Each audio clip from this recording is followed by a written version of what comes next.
Chapter 643. On the other side, Azure Dragon King and Black Tortoise King also took action.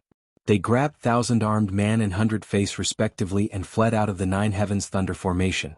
Qin Haodong was controlling the formation and couldn't be distracted. Nalan Wushuang and Feng Wu did take action. The beauty thorn in Nalan Wushuang's hand turned into a stream of light and stabbed at Azure Dragon King.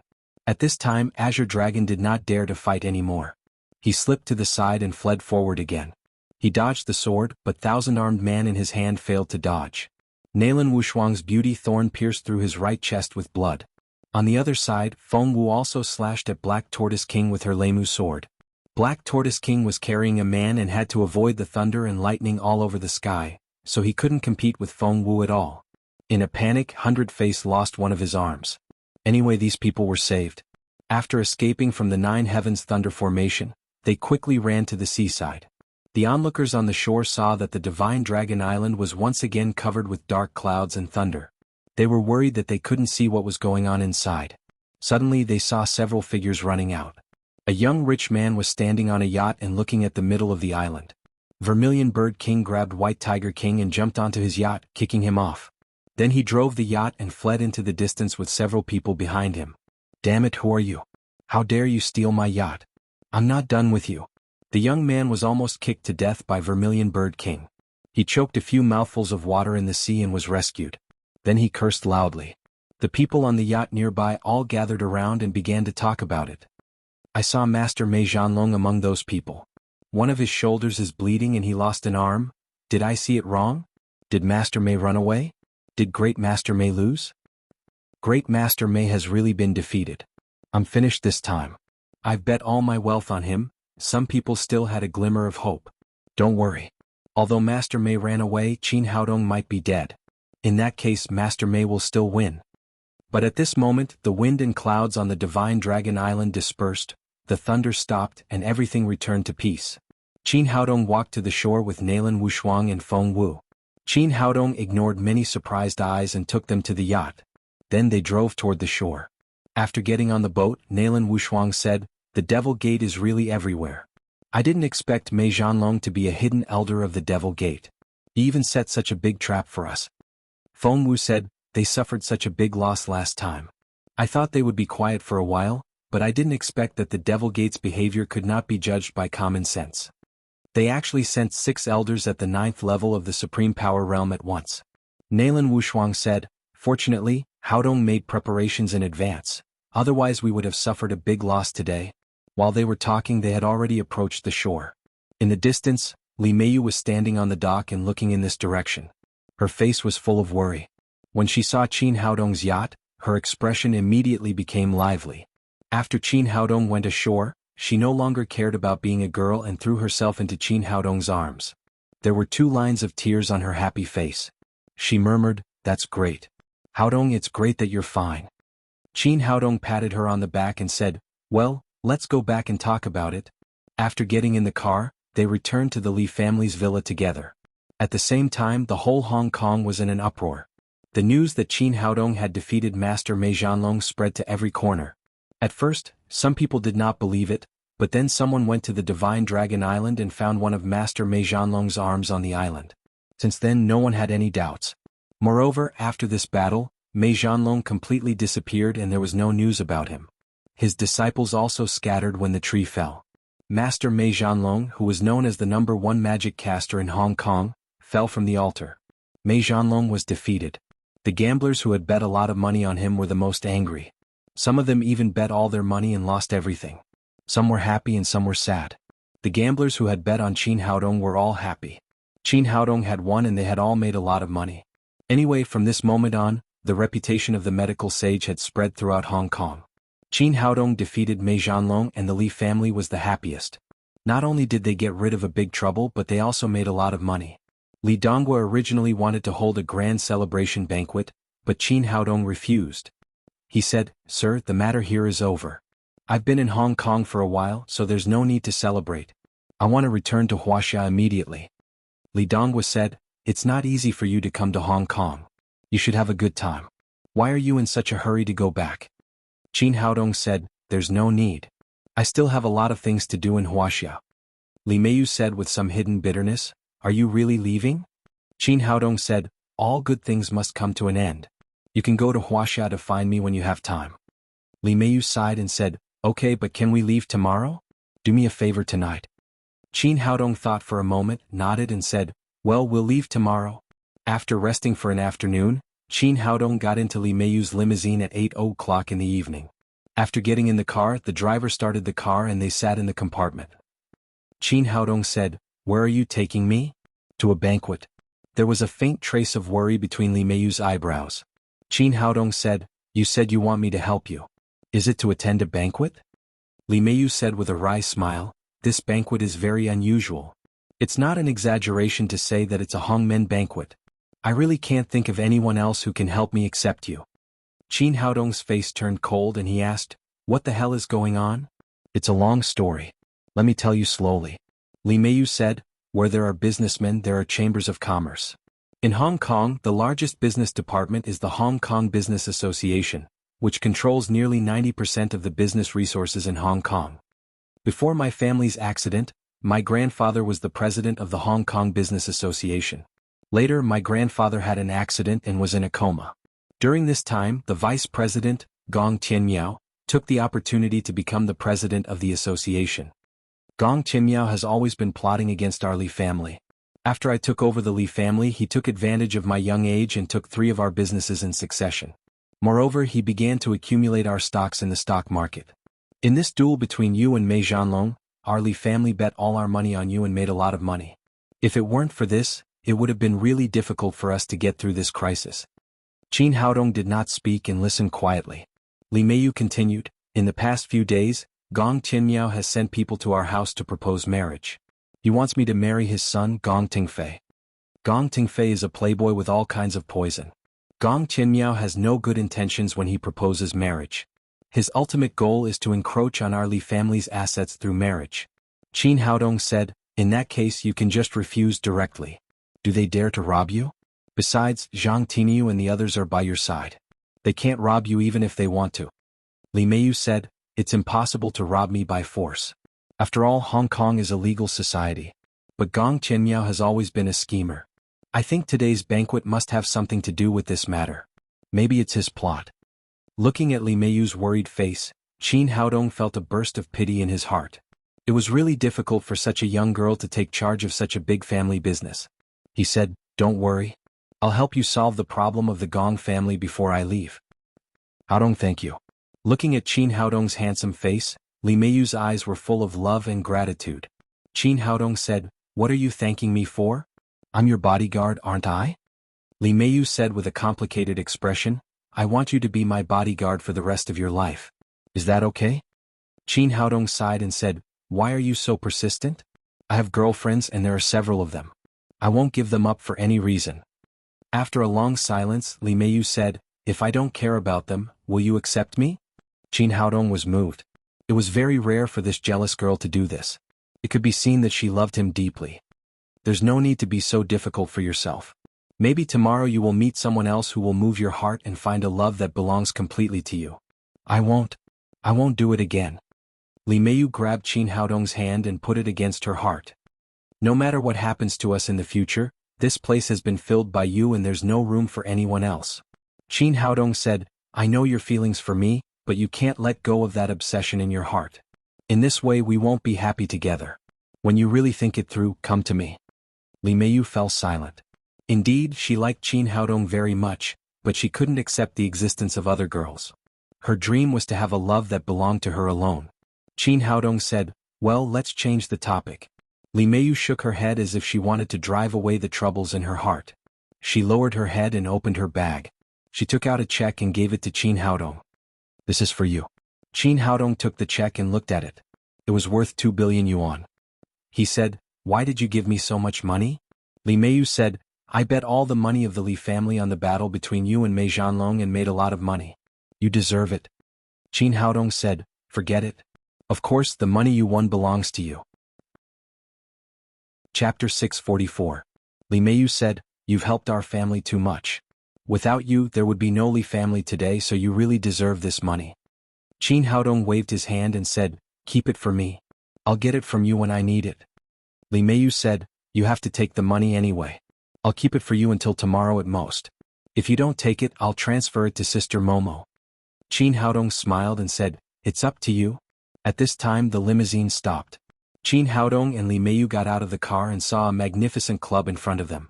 The decoration of this place was extremely luxurious. Only the 7-star hotel in Dubai that he had seen in the video could compare with this place. The strange thing was that there was no sign. Li Meiyu seemed to know what he was thinking and said, "This is the private club of our Hong Kong Chamber of Commerce. It's built according to the standard of a 7-star hotel. It's never open to the public, so there's no sign." Then she took Qin Haodong's arm and they walked into the club together. Although there was still half an hour before the banquet began, there were already many guests here. These people gathered in 2s and 3s, socializing and looking for business opportunities for their own industries. These things seemed annoying, but they had to do it.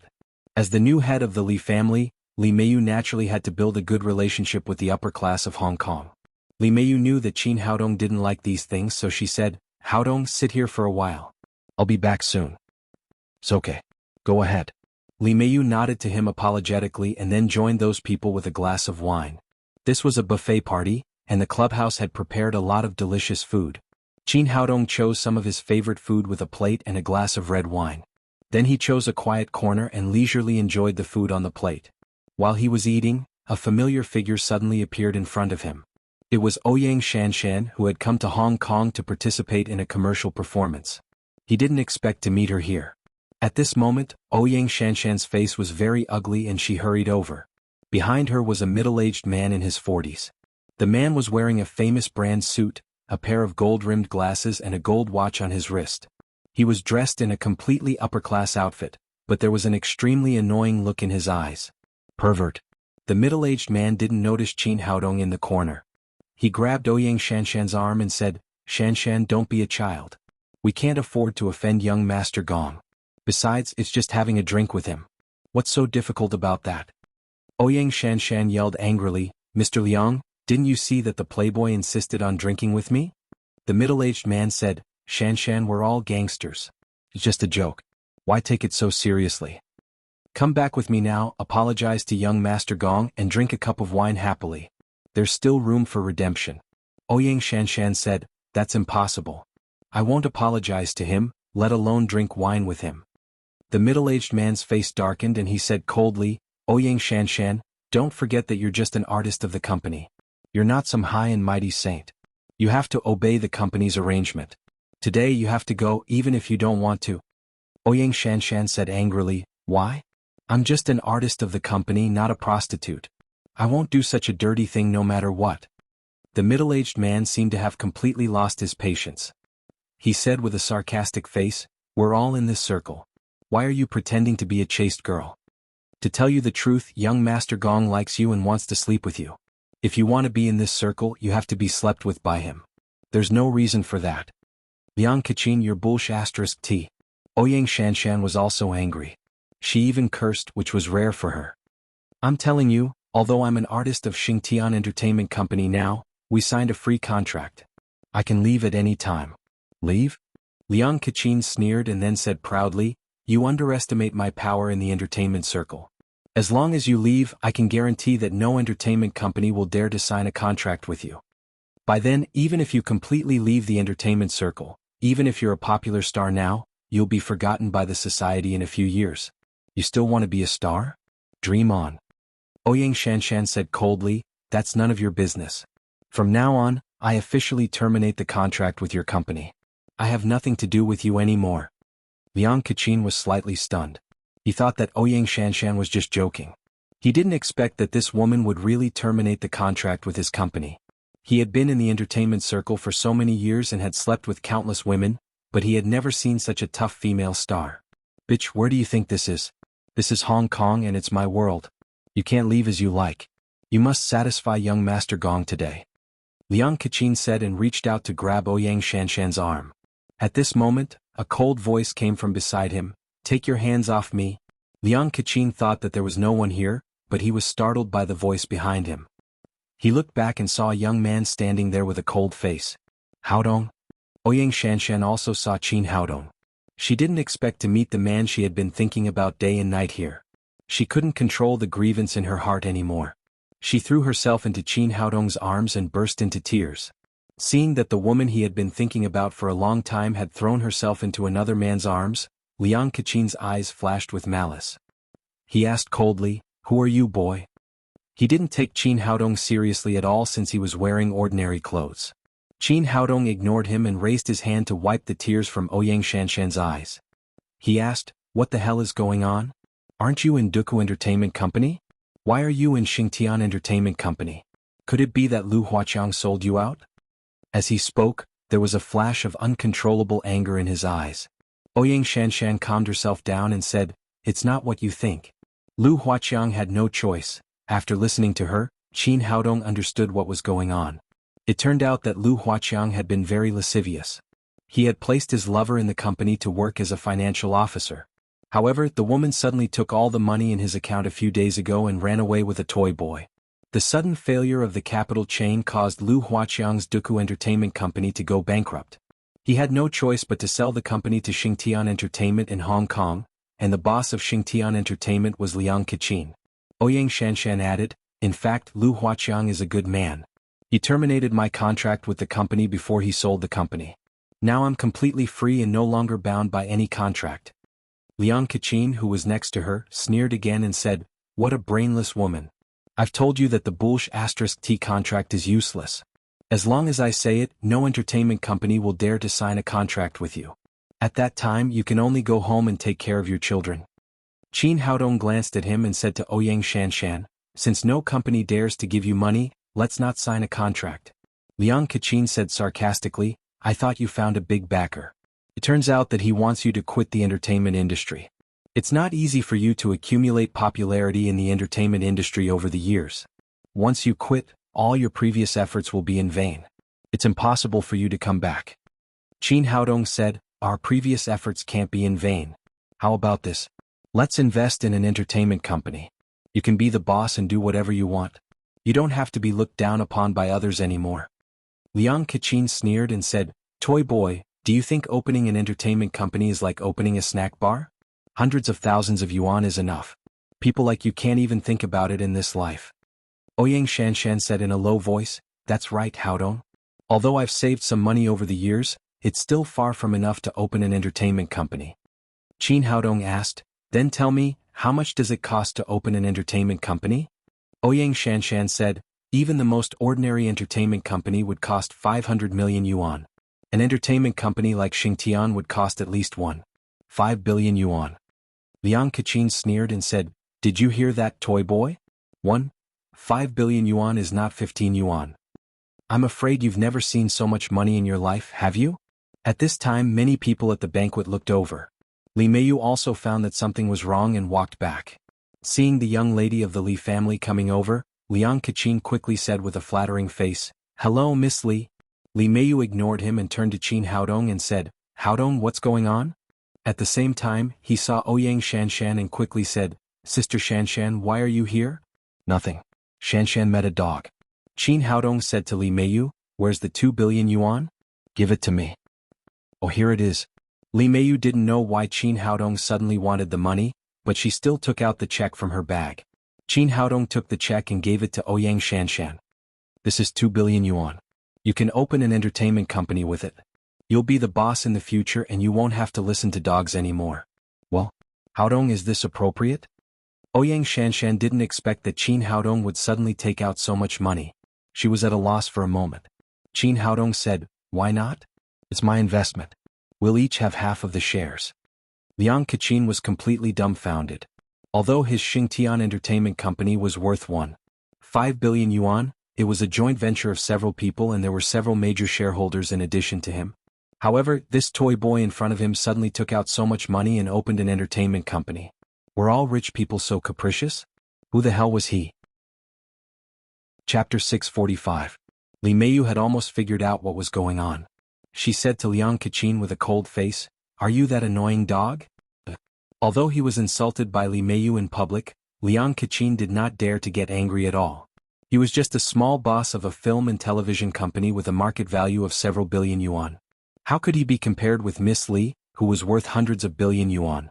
As long as Li Meiyu wanted to, she could make his company go bankrupt in minutes. He said with a flattering face, "Miss Li, you misunderstood me. This is really a misunderstanding.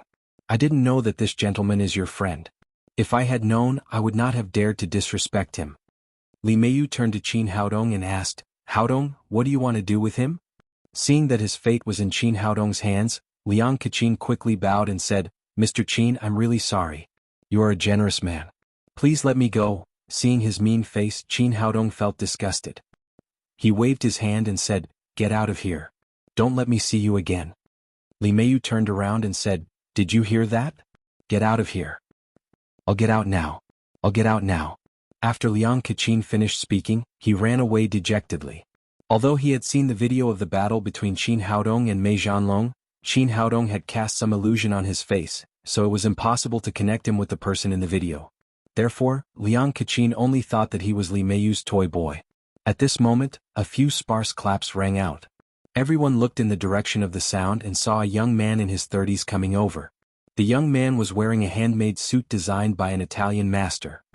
His hair was meticulously combed, but from his weak footsteps and the two big panda eyes on his face, it could be seen that this guy was obviously hollowed out by wine and women.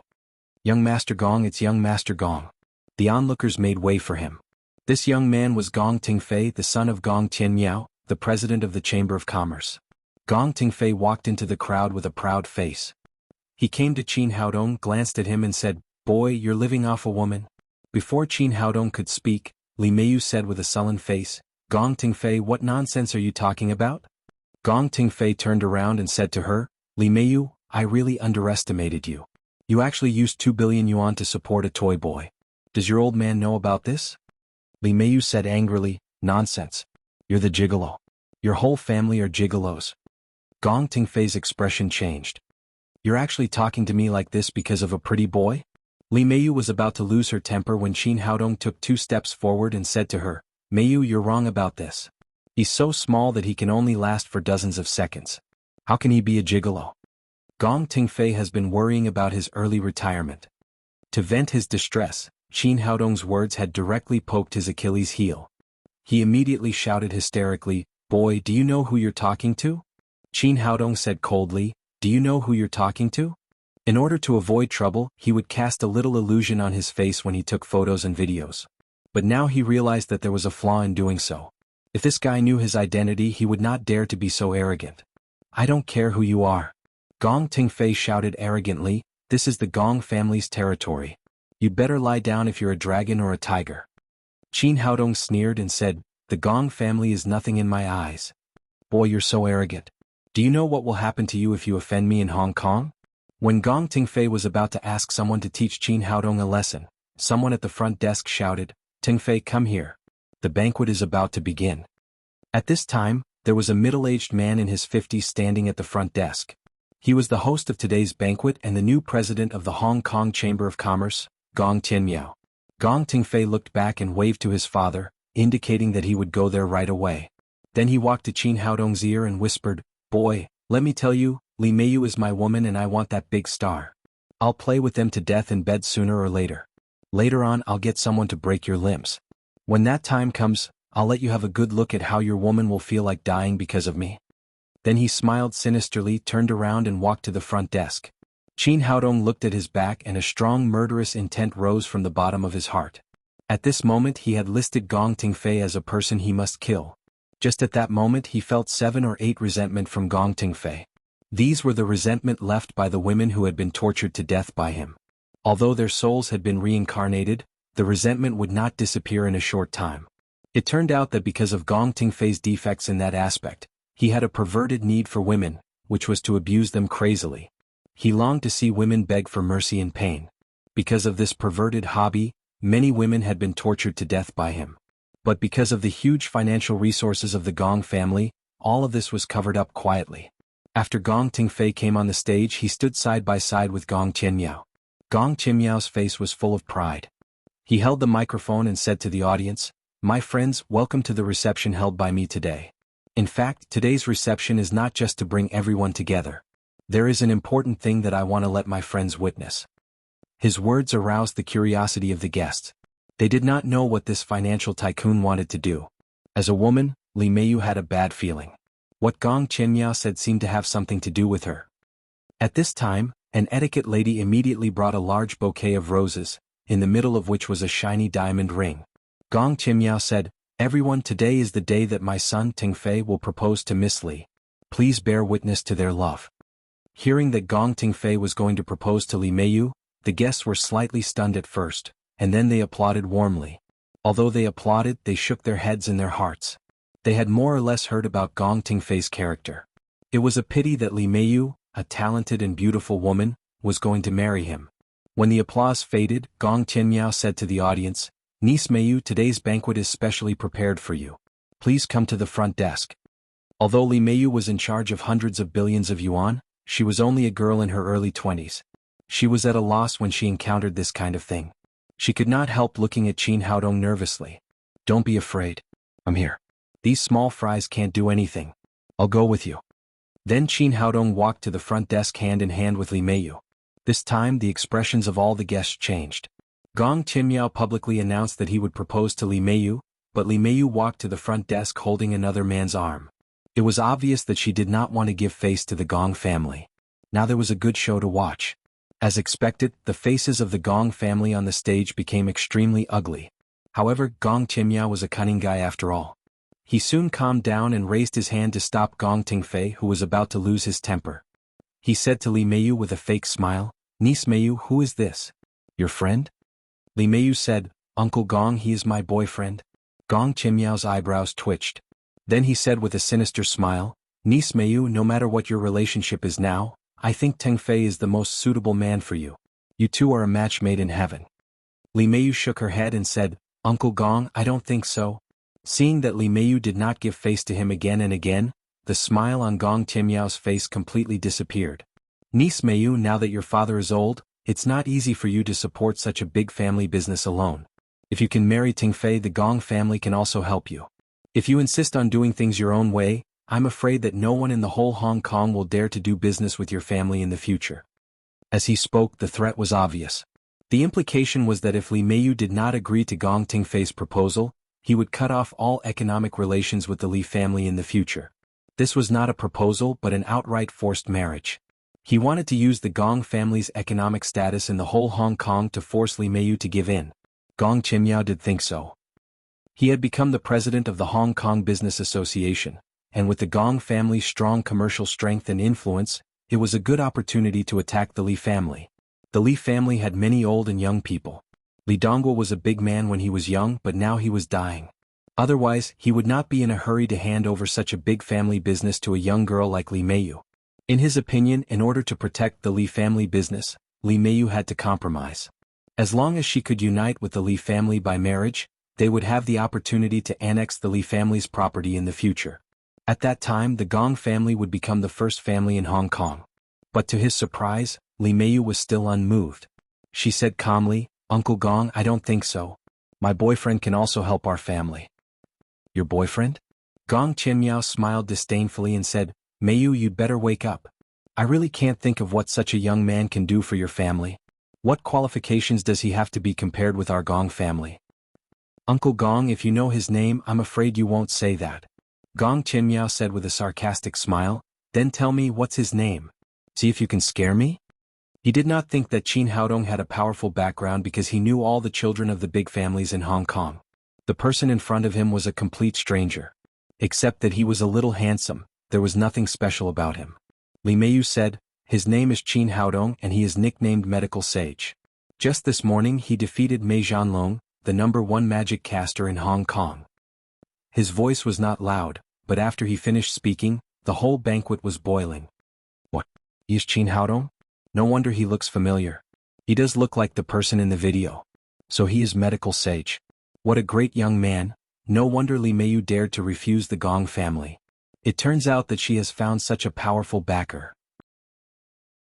Chapter 646. Gong Qianyao and his son were shocked when they heard that the young man in front of them was the Medical Sage. As Hong Kong people, they naturally knew about the battle between Qin Haodong and Mei Zhanlong. But recently, Gong Qianyao had been busy taking over as the business president and all his energy was used to obtain business benefits for the Gong family.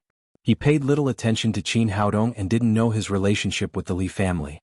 It was not until Qin Haodong defeated Mei Zhanlong that he knew that there was such a powerful man in Hong Kong. As for Gong Tingfei, all his energy was on women and he didn't care about men at all. He only knew Qin Haodong's name after he lost 100 million Hong Kong dollars on Mei Zhanlong. After the shock, Gong Tinmiao quickly calmed down. He was a man who had been through a lot. Although Qin Haodong defeated Mei Zhanlong, he didn't think this young man was very scary. After all, he was just an outsider and had no foundation in Hong Kong. In this respect, there was no comparison at all.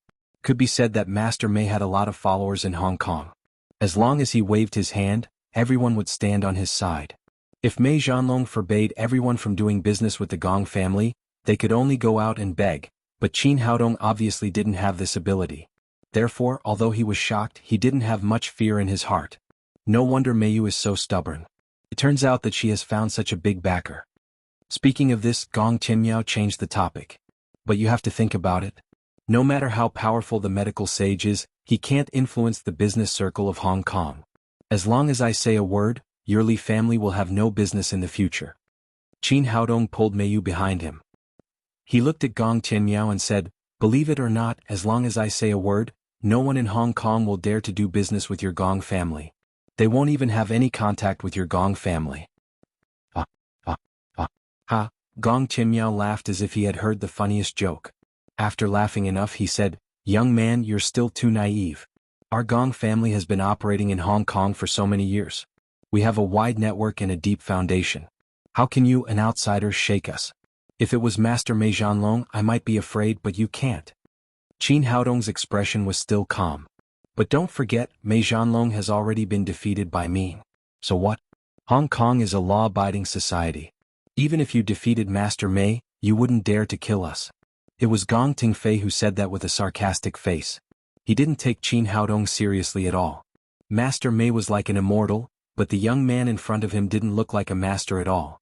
Gong Tingfei wondered if the bet was fake. Looking at this impotent pervert, Qin Haodong suddenly burst out a strong killing intent and said sternly, "It's easier for me to kill you than killing an ant." Gong Tingfei was just an arrogant and despotic hedonistic son of a rich family. Usually he relied on the power of his family to bully the weak. When had he ever seen such a strong killing intent? He suddenly felt a chill from the top of his head to the toes, and a great fear rose from the bottom of his heart. He looked at Qin Haodong in horror and said in a trembling voice, "Don't mess around. This is a legal society. You have to pay with your life if you kill someone." Just as he said this, he felt his heart beating faster and faster, almost out of control, as if it was going to jump out of his throat. "Dad, help me. Hurry up and help me." Gong Tingfei felt the fear of death. He grabbed Gong Tinmiao's arm, but soon there was a cracking sound in his mind, as if it was the sound of his heart breaking. Then his hands drooped down and he fell to the ground with a plop. "Doctor, where's the doctor?" Gong Tinmiao didn't expect this to happen, so he hurriedly called the doctor in a panic. Hearing his cry, 2 healthcare doctors of the club rushed over.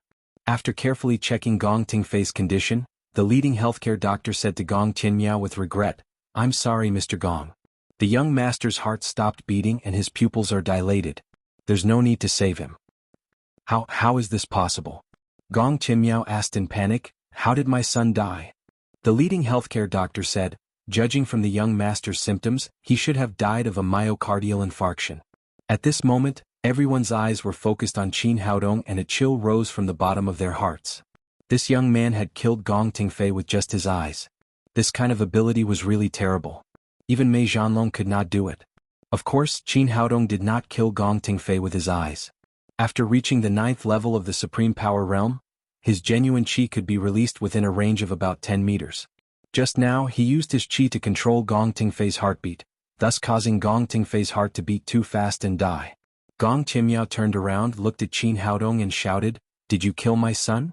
Qin Haodong said, "He wanted to die." Gong Tinmiao's eyes were red and he shouted, "Bastard, how dare you kill my son? Now we are in a legal society. I want you to go to jail.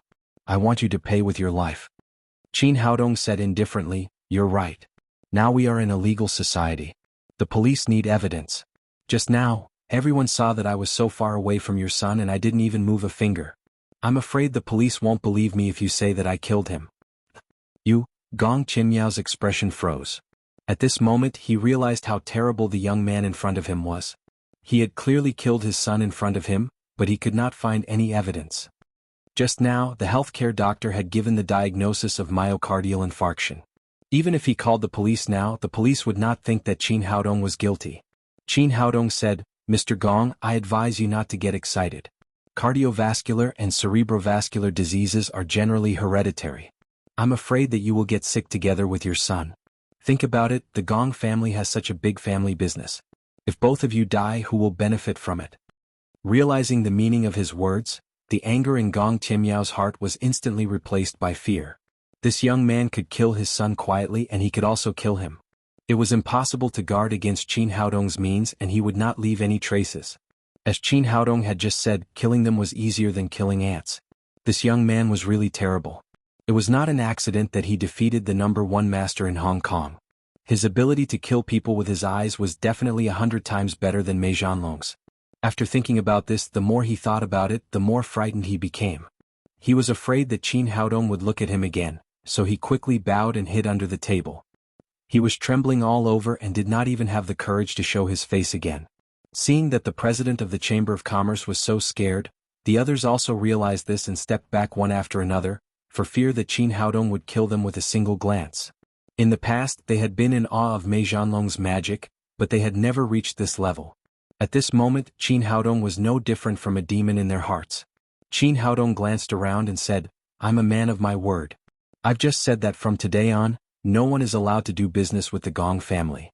If anyone dares to violate this rule, I don't mind going to his house." As he spoke, a powerful aura burst forth from his body. Under the pressure of his primordial spirit, boundless reverence rose in everyone's hearts. It was as if the young man's words were an imperial edict, an order that no one dared to disobey. Gong Tianmiao lay under the table and wailed in his heart. He knew that the Gong family was completely finished. With this sentence, no one dared to do business with them in the future.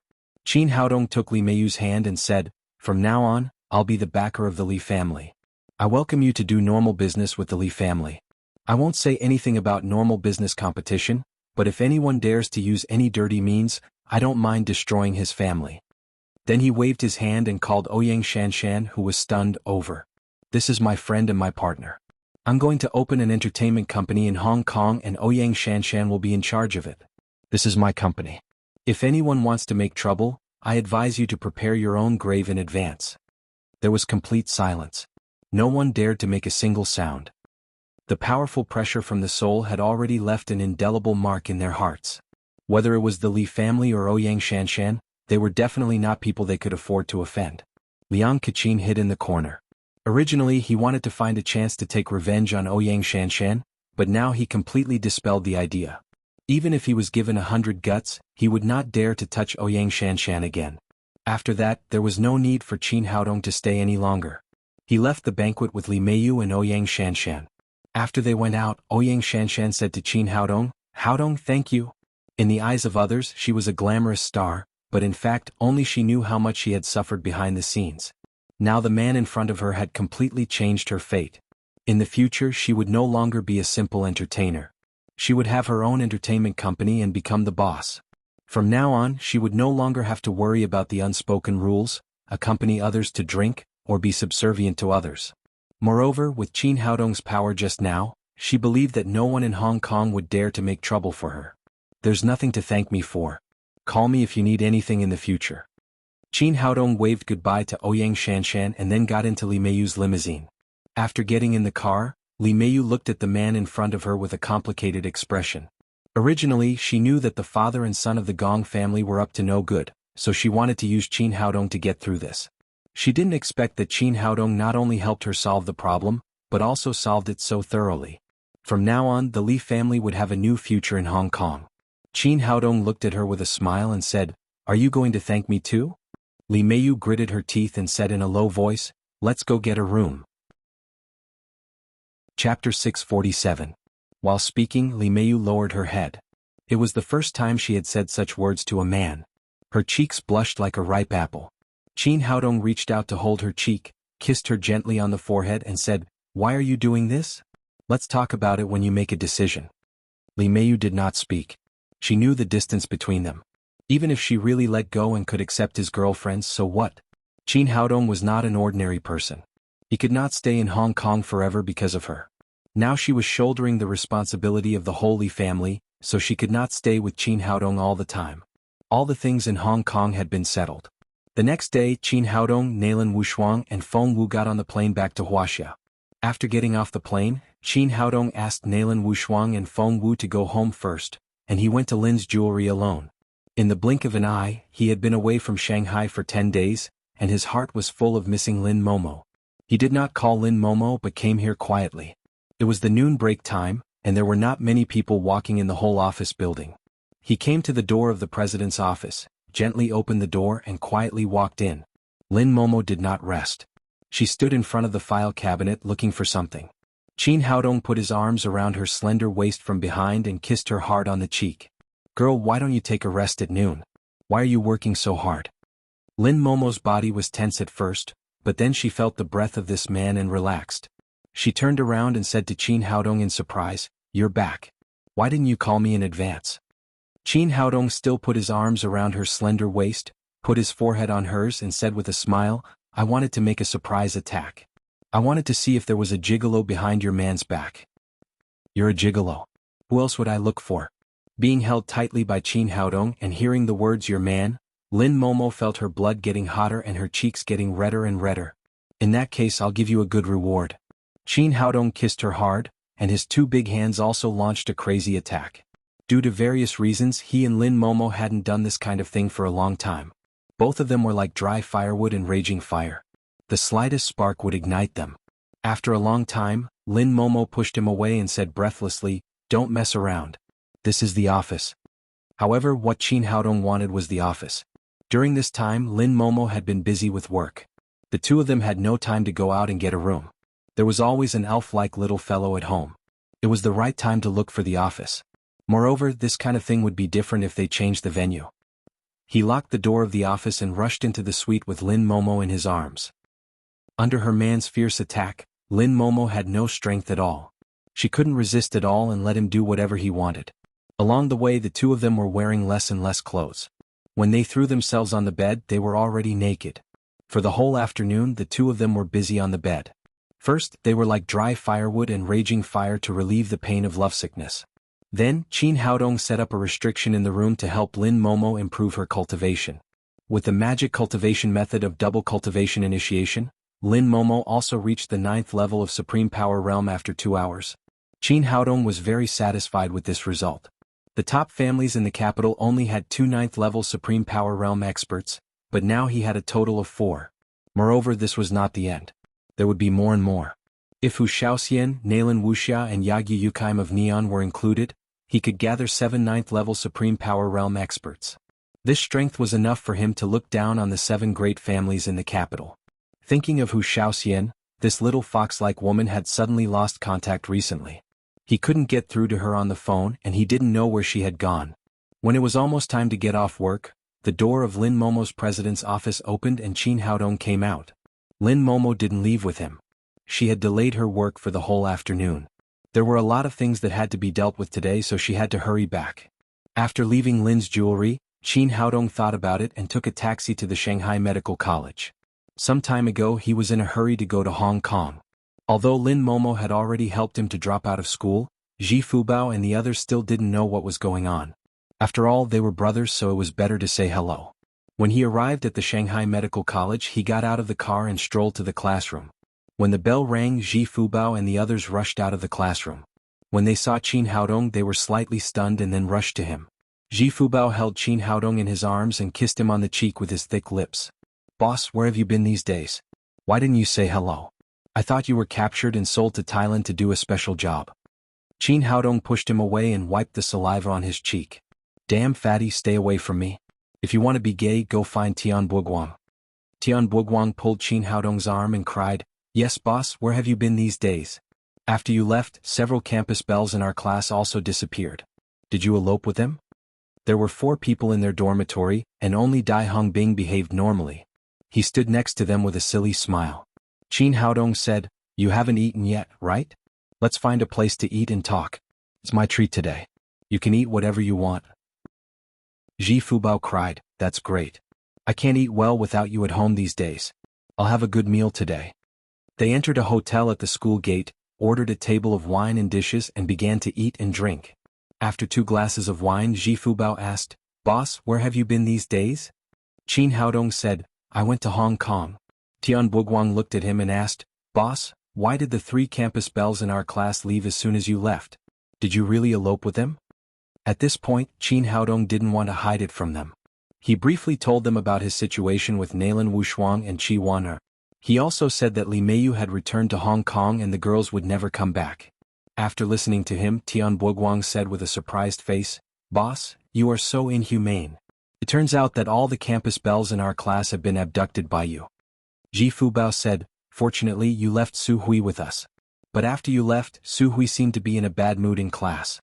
She often missed classes and didn't come to class today." When it came to Su Hui, Qin Haodong could only sigh secretly. He knew that the girl was interested in him, but he couldn't drink all of it. Sometimes it was good for both of them to keep a little distance. Tian Buguang continued, "It hasn't been easy for us recently. Since the last exchange with Koryo, we don't know where the first campus belles, Feng Wu, have gone. Only the sexy campus belles, Li Jiumei, are left in the top 5. Qin Haodong said, "Why do you care so much? It has nothing to do with you whether she's here or not." "Boss, you're wrong." Ji Fubao said righteously, "You don't know the hunger of the hungry. Although we can't find a girlfriend like the campus belles, it's good to see her. But now we don't even have a chance to see her." Qin Haodong really didn't know what to say about this topic. He couldn't say that the first campus belles, Feng Wu, was at his home. Dai Hongbing, who had been silent, said, "Okay, it's rare for us 4 brothers to get together. Let's drink." After that, they chatted while eating. Qin Haodong also explained his situation to everyone and said goodbye. When they heard that the boss would not come to school again, they were all quite sad. In the end, Ji Fubao and Tian Buguang were carried back to the dormitory by Qin Haodong and Dai Hongbing. When they came out of the dormitory, the moon was already high above the willow tree. Qin Haodong was walking forward when suddenly a delicate fragrance came over him. A charming voice said in his ear, "Handsome, do you want to date?" Qin Haodong turned his head and looked. This person was the sexy campus belles, Li Jiumei, whom Tian Buguang had just mentioned. "What a coincidence. I didn't expect to meet you here." Li Jiumei giggled and her chest rose and fell dramatically. "Handsome, if I say that I've been looking for you, would you believe it?" Qin Haodong said, "I don't believe it." "Why are you looking for me?" "Of course, I want to do something that adults should do." Li Jiumei said in his ear, "How about it? Do you want to have sex with me?" Qin Haodong was speechless. He really didn't know what this woman wanted to do. Every time they met, she would tease him, but he had a reaction. He said with a wry smile, "Tell me, what do you want to do?" "Nothing. You stood me up on our last date. This time you have to make up for it," Li Jiumei said as she hugged his arm. Her sexy body was tightly attached to him. She said with a charming smile, "Since you're not used to being too direct, let's go to a movie first and slowly cultivate our relationship." Qin Haodong said, "We're not very familiar with each other and I have something to do. I really don't have time to go to a movie with you." Li Jiumei rolled her eyes at him and said in a resentful tone, "It's your fault that we're not familiar with each other. If you hadn't stood me up, we might have had a very deep understanding of each other. So you have to accompany me to a movie today, or I'll sue you for molestation." Qin Haodong glanced at her. Although this woman seemed to be open-minded, she was actually still a virgin. She must have other purposes for contacting him like this. Out of curiosity, he said, "Well, I'll accompany you to a movie." Chapter 648. "Well, let's go." Li Jiumei took Qin Haodong's arm and they walked out of the campus like a couple. Then they took a taxi and went to a cinema in Shanghai. Qin Haodong was about to buy a ticket when Li Jiumei grabbed his arm and cried, "I want to eat popcorn. It's a perfect match for watching a movie." "Wait, I'll buy it for you." Qin Haodong asked Li Jiumei to stand there and he ran to the stall next to him to buy a large bucket of popcorn. His family was poor in the past and he had never eaten this kind of thing. He grabbed a few popcorn and put it into his mouth. It was sweet and fragrant and tasted really good.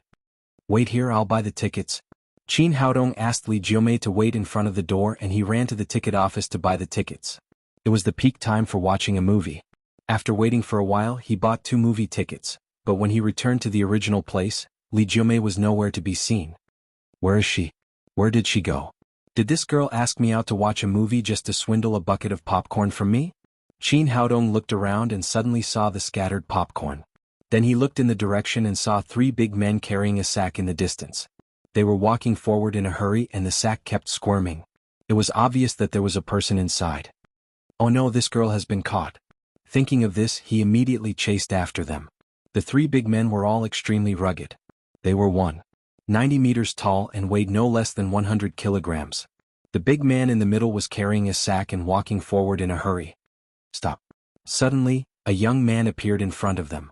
Qin Haodong had already felt the aura in the sack and was sure that it was Li Jiumei. He glanced at the 3 men again. These 3 big guys had reached the 5th level of the covert power. No wonder they could kidnap Li Jiumei silently. Toy boy, what are you doing? The big man carrying the sack said in a rough voice. Qin Haodong did not know the specific situation, so he was not in a hurry to take action. He said, let her go and then get out of here. When the big man saw that Qin Haodong was here to ask for Qin Haodong, he immediately shouted to his 2 companions next to him, Lao Er and Lao San, this guy wants to rob us. Let's break his bones. The 2 burly men agreed and stretched out their fan-like hands to grab him. With Qin Haodong's current cultivation, he didn't care about these 2 people at all.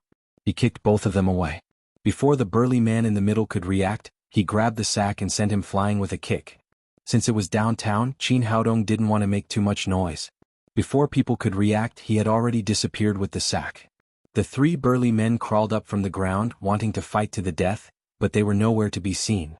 After finding a quiet place, Qin Haodong opened the sack and let Li Jiumei out. He removed the towel stuffed in her mouth and the rope tied around her body. What do you think? Are you okay? Qin Haodong asked. I'm fine.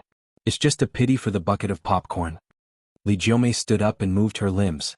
She found that there was a piece of popcorn hidden in the ravine of her chest. She took it out and put it in her mouth, eating it happily. Qin Haodong was speechless.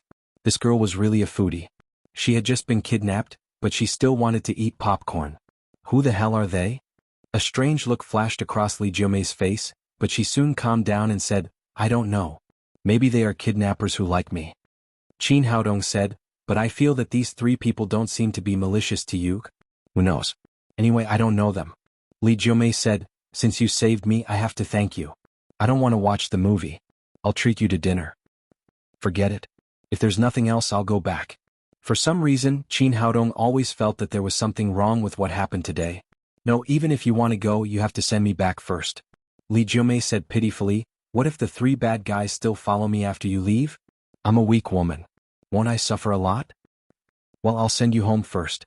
Qin Haodong and Li Jiumei got in a taxi. 10 minutes later, they arrived at a residential area.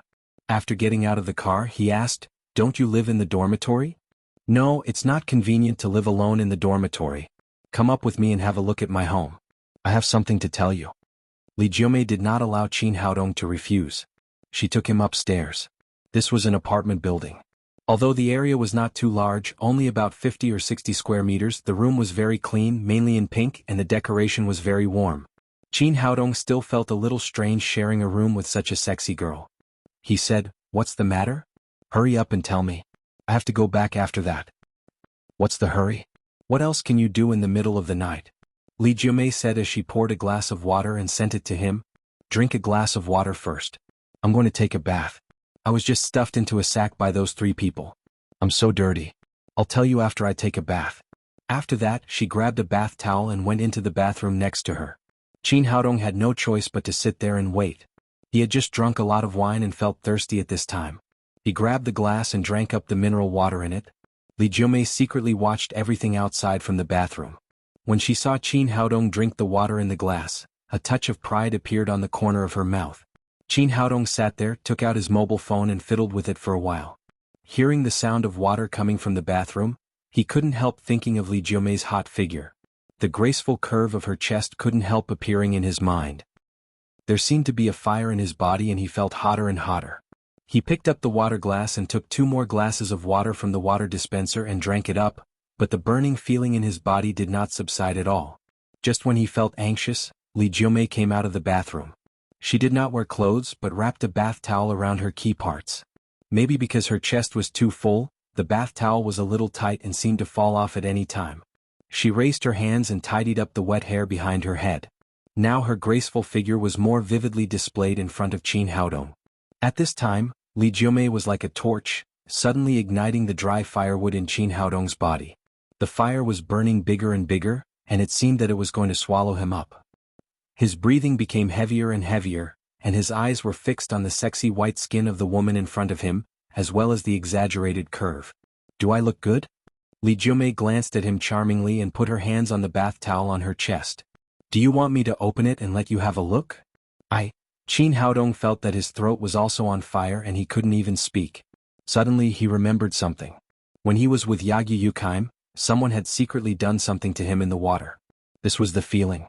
Could it be that there was something wrong with the glass of water that Li Jiumei had just given him? As soon as he thought of this, his brain suddenly stopped and he lost the ability to think.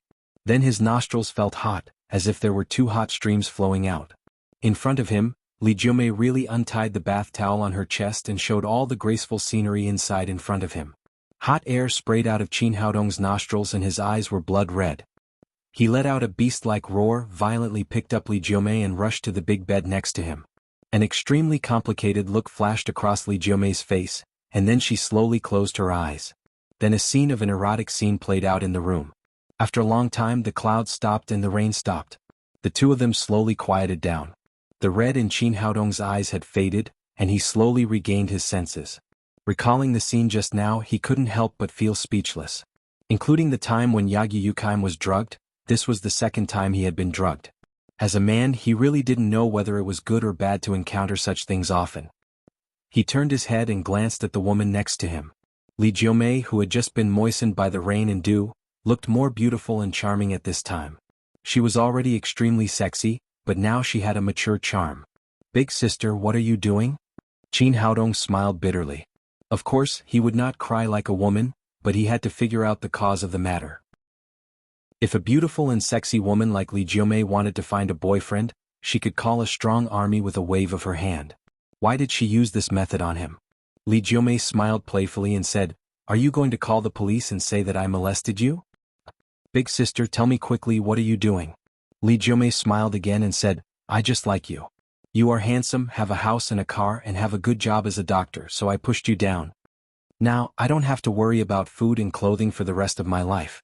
I don't have to worry about money anymore." Qin Haodong said, "Are you serious at all? If you don't tell me, I'm leaving." From the bottom of his heart, he was still a very traditional man.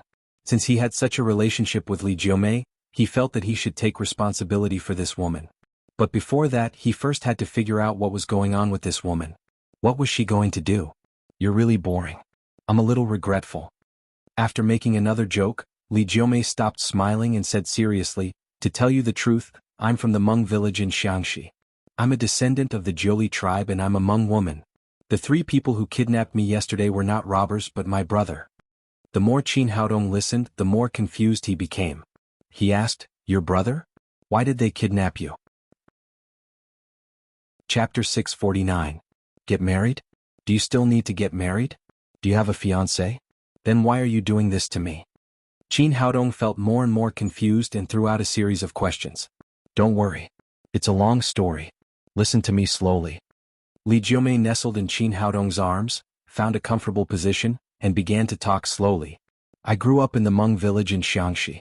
We are the descendants of the Jiuli tribe and we worship Qiyu. Qiyu is a powerful ancient figure, but for some reason, we only inherited some simple cultivation methods, and the goo and poison that the world is familiar with. There is a divine mountain behind our village, where the statue of Qiyu is enshrined. Behind the statue is the forbidden area of the Jiuli tribe. It is said that it used to be the place where Qiyu lived. As long as you can open the gate of the forbidden area, you can get the purest inheritance of the Jiuli tribe." If others heard this, they could only treat it as a story or a legend. But Qin Haodong was different. He held the Xianyuan sword in his hand and obtained the inheritance of the Yellow Emperor's cultivation method, the Xianyuan skill. Li Jiumei continued, "According to the ancestral teachings of the Jiuli tribe, the only way to open the gate of the forbidden area is to let Qiyu recognize the blood of the Holy Virgin. According to this ancestral teaching, our Hmong village will choose a saintess every 20 years. On the day the saintess reaches 20 years old, we will bring the saintess to open the door of the forbidden land. Unfortunately, after so many years, there hasn't been a saintess whose blood has been recognized by the great god Qiyu." Qin Haodong said in surprise, "How can we open the forbidden area with the blood of the Holy Virgin?" You won't just kill him, will you? Of course not. We are kind by nature. How can we be so fierce to our own people? Li Jiumei said, there is a stone statue of a monster in front of the forbidden area. The way to open it is to take 3 drops of the Holy Virgin's blood and put it in the monster's mouth. But there is a special requirement, that is, the Holy Virgin must get rid of her virginity before the age of 20. According to the ancestral records, only the blood without yin qi can get the recognition of Qiyu to the greatest extent. Qin Haodong said, are you the current Holy Virgin of the Hmong village? Li Jiumei nodded. I was chosen as the Holy Virgin soon after I was born. From that moment on, I couldn't decide my own fate. Fortunately, my grandfather was the chief of the Hmong village. He was very open-minded and did not limit me to a small place like the Hmong village. He let me go to university and left Xiangxi. However, Grandpa has a condition. He wants me to find a man when I'm 20, and then open the forbidden area of the Divine Mountain. Although there have been many boys pursuing me, none of them caught my eye until the day I saw you. She raised her head, stared into Qin Haodong's eyes and said, since the moment I saw you, I felt that you were the man I should choose. But you are so annoying. I asked you to date but you stood me up. The day of the forbidden area's opening is getting closer and closer. Originally, I wanted to look for you again, but who would have thought that you would suddenly disappear again, and I haven't seen you for more than 10 days. My grandpa in the Hmong village saw that I couldn't find anyone, so he arranged a marriage for me and asked me to go back and get married. But I don't like that person at all. How could I give myself to him casually? I never agreed. The forbidden area will be opened in 2 days. Grandpa can't wait, so he asked my 3 brothers to take me back. Qin Haodong said with a bitter face, but isn't it a little too rash for you to choose me like this? I have a few girlfriends. There's nothing rash about it. Li Jiumei said, my fate has been decided. It's better to give myself to someone I like than to someone I don't like. I knew that you wouldn't agree so easily, so I used a little trick. I wanted to watch a movie to create the atmosphere, but my 3 rude brothers ruined it. As for your girlfriends, I don't care. There's no conflict between them and me as long as you also like me. After figuring out the whole story, Qin Haodong said, what if I don't come back in a few days? What else can we do? I can't break my promise in front of Grandpa. Otherwise, our family will become the sinners of the whole Hmong village. If you don't come back by tomorrow night, I only have 2 choices. I can either go back and get married to that guy or I can grab someone from the school and have sex with them. Li Jiumei said with a smile, fortunately, you have a conscience and came back in time. Qin Haodong was speechless for a while. It had nothing to do with conscience. He didn't know these things before, but since it had happened, he could only say that it was fate. If Ji Fubao and the others knew that the second campus belle had also become his woman, he didn't know if they would come to fight with him. He asked, then when are you going back? It's not me, it's us. Li Jiumei smiled slyly. According to the rules of the clan, you are now the son-in-law of our Hmong village. You must go with me. Qin Haodong didn't expect that there was such a rule. He said, well, since you've solved it here, there's no need for me to go again, right? How can you do that? You must go or the clan won't believe me. What if they force me to marry that guy again?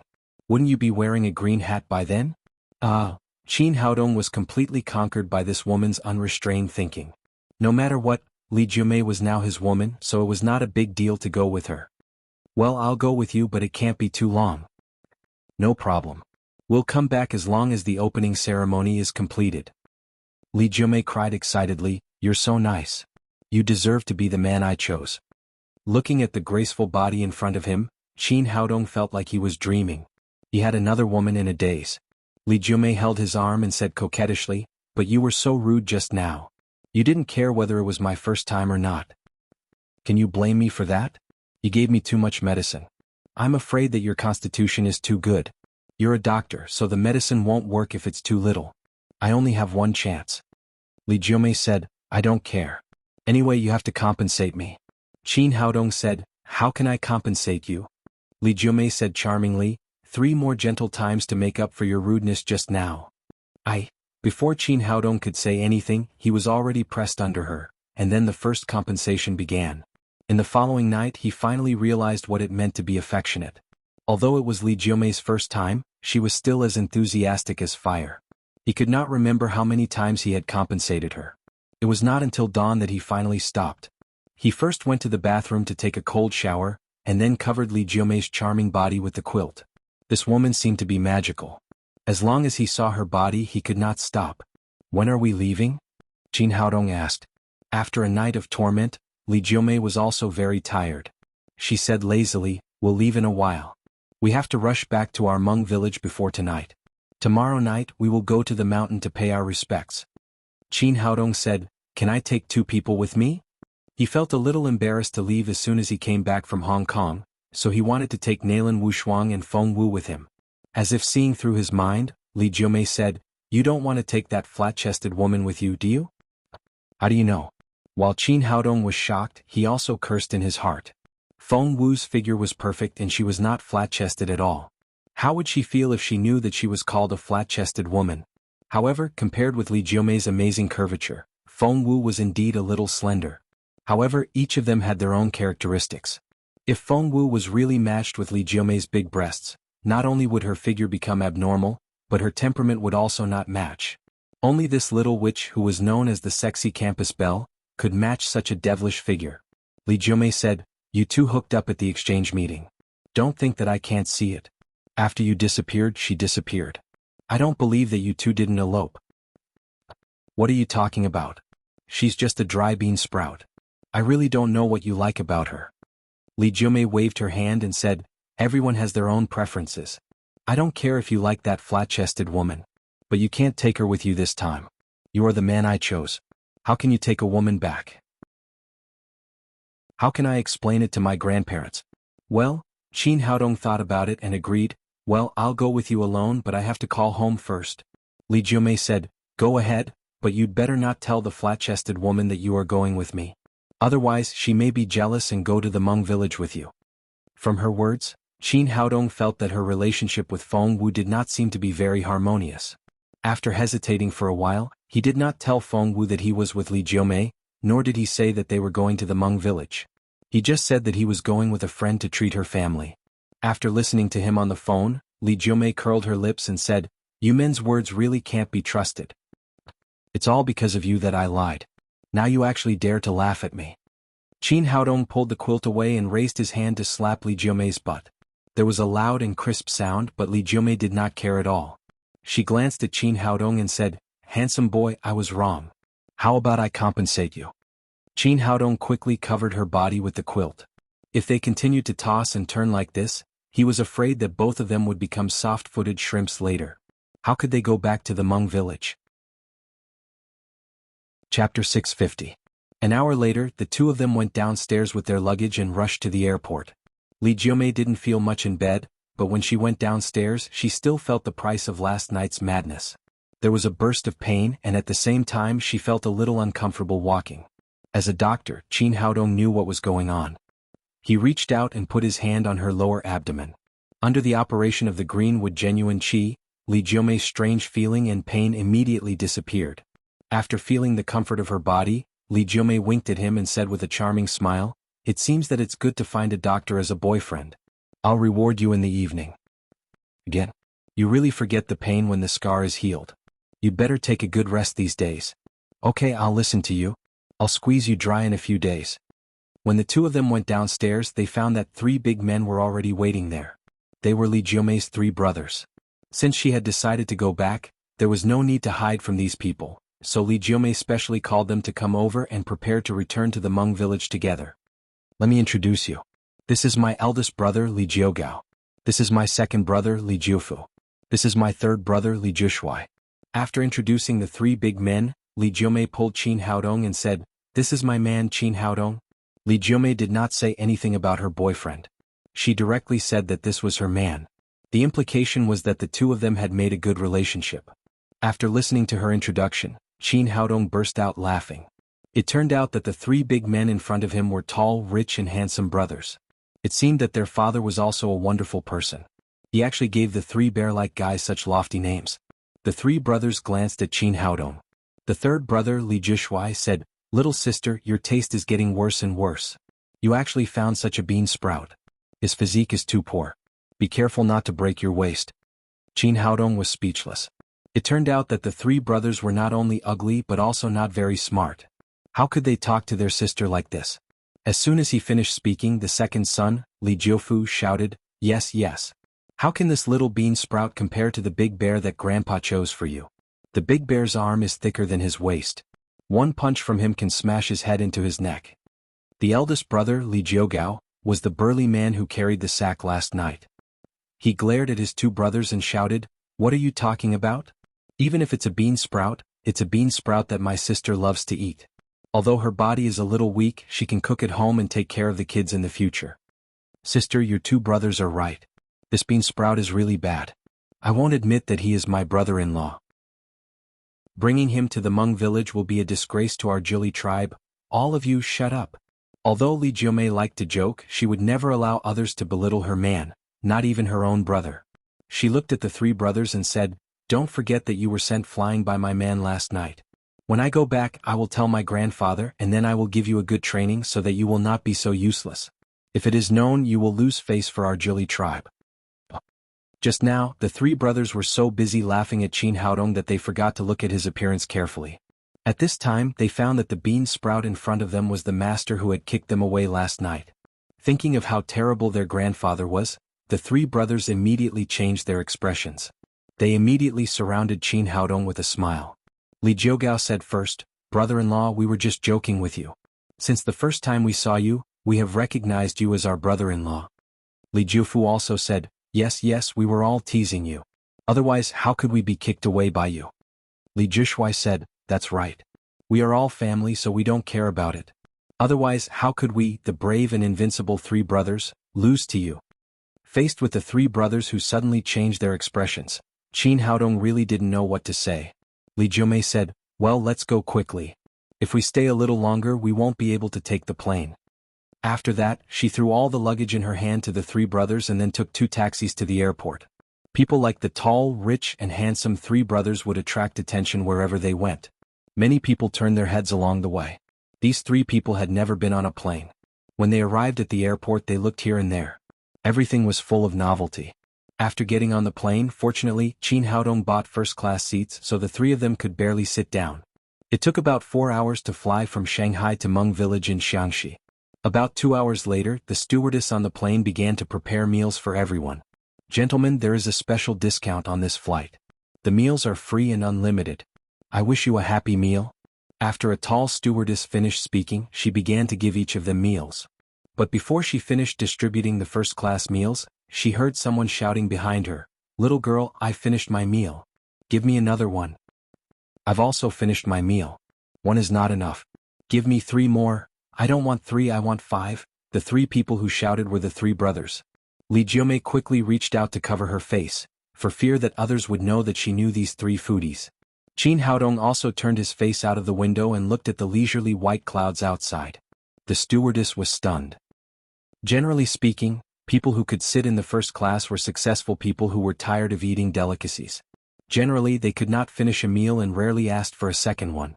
The so-called unlimited free meal was just a gimmick. No one would eat endlessly on the plane, but today she met it. She had been a stewardess for so many years, but she had never seen such a big appetite of passengers. "Hurry up, we're all hungry." Seeing that the stewardess did not respond, the 3 brothers shouted again. "Okay, I'm coming." The stewardess took out 9 more meals and gave 3 to each of them. "Gentlemen, please enjoy your meal. How can I eat slowly? There's so little food. What if it's gone?" "That's right. Such delicious food can only be eaten quickly." In the stunned eyes of the stewardess, the tall, rich, and handsome 3 brothers ate up the 3 in-flight meals in front of them in the blink of an eye with the momentum of sweeping away the clouds. "Little girl, give me 5 more. Your appetite is too small. It's not even enough to fill my teeth. It tastes good. Give me 6 more. You don't have to choose the taste as long as it's edible. I'm finally half full. I haven't eaten in the morning." For a time, the 3 brothers became the scenery of the first-class cabin. The remaining passengers also found them interesting and gave up their in-flight meals. But even so, the 3 brothers' appetite was far from enough. Soon they ate up all the meals in the stewardess's hands. "Is there anything else to eat? We haven't eaten enough yet." "Hurry up, didn't you say that there's no limit? How can it be finished after eating so little?" "If you give me 10 more, I'll be almost full." The stewardess was shocked at first, and then she almost burst into tears. She took out a dumpling and sent it to the 3 brothers. "Good dumplings. They taste good. I like the pork and green onion stuffing." After the 3 brothers finished eating, they cried out excitedly.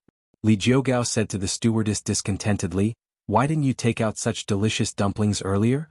Are you hiding something delicious? Take it out for us to eat." The stewardess said with tears in her eyes, "I'm sorry, gentlemen. There's really no more. These are the dumplings my mother made for me. There's really nothing to eat on the plane." Qin Haodong couldn't stand it anymore. He stopped the three brothers and then took out 1,000 yuan and gave it to the stewardess. He asked her to eat after getting off the plane. The stewardess looked at him gratefully. If it weren't for the sexy and enchanting Li Jiumei sitting next to her, she would have given herself to him. An hour later, the plane landed at the Xiangdu City Airport in Xiangxi. The three of them left the airport and changed to a bus. Then they took a tractor for 2 hours. Near evening, they finally entered the territory of the Hmong village in Xiangxi. Even so, if it was an ordinary person, they would have to walk for half a day. However, they were all martial artists, so they walked much faster than ordinary people. They could arrive in about an hour. The Hmong village in Xiangxi was said to be the last pure land left by the devil Qiyu. The Miao people living here were all believers of Qiyu. Although this place was remote and inconvenient, the scenery was extremely beautiful. As the sun set in the west, the golden rays of the setting sun illuminated the enchanting scenery even more brilliantly. Qin Haodong enjoyed the surrounding scenery as he hurried along. The three brothers carried the luggage behind him, which was really a good feeling. In the golden sunlight, Li Jiumei was like a rose stained with golden light, looking more charming and moving. Qin Haodong looked back at the three brothers who were like monsters, and then looked at the woman beside him. He couldn't help but ask, "Are you sure you are siblings with them?" Li Jiumei glared at him and said, "What do you mean? I mean, isn't there a green hat on your father's head? Or should I say 3 green hats?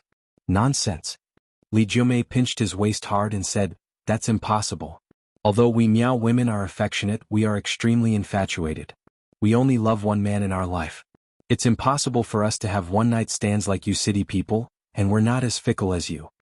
Qin Haodong said embarrassedly, "I don't mean anything else. I just think that the appearance of you brother and sister is too different." Li Jiumei said, "What's so strange about that? I'm more beautiful after my mother, and the three of them are more rugged and strong after my father." Qin Haodong suddenly, he said, "Have you ever thought about what would happen if you followed your father?" After that, he couldn't help imagining the appearance of the three brothers as a woman. He couldn't help but shiver. It was too scary.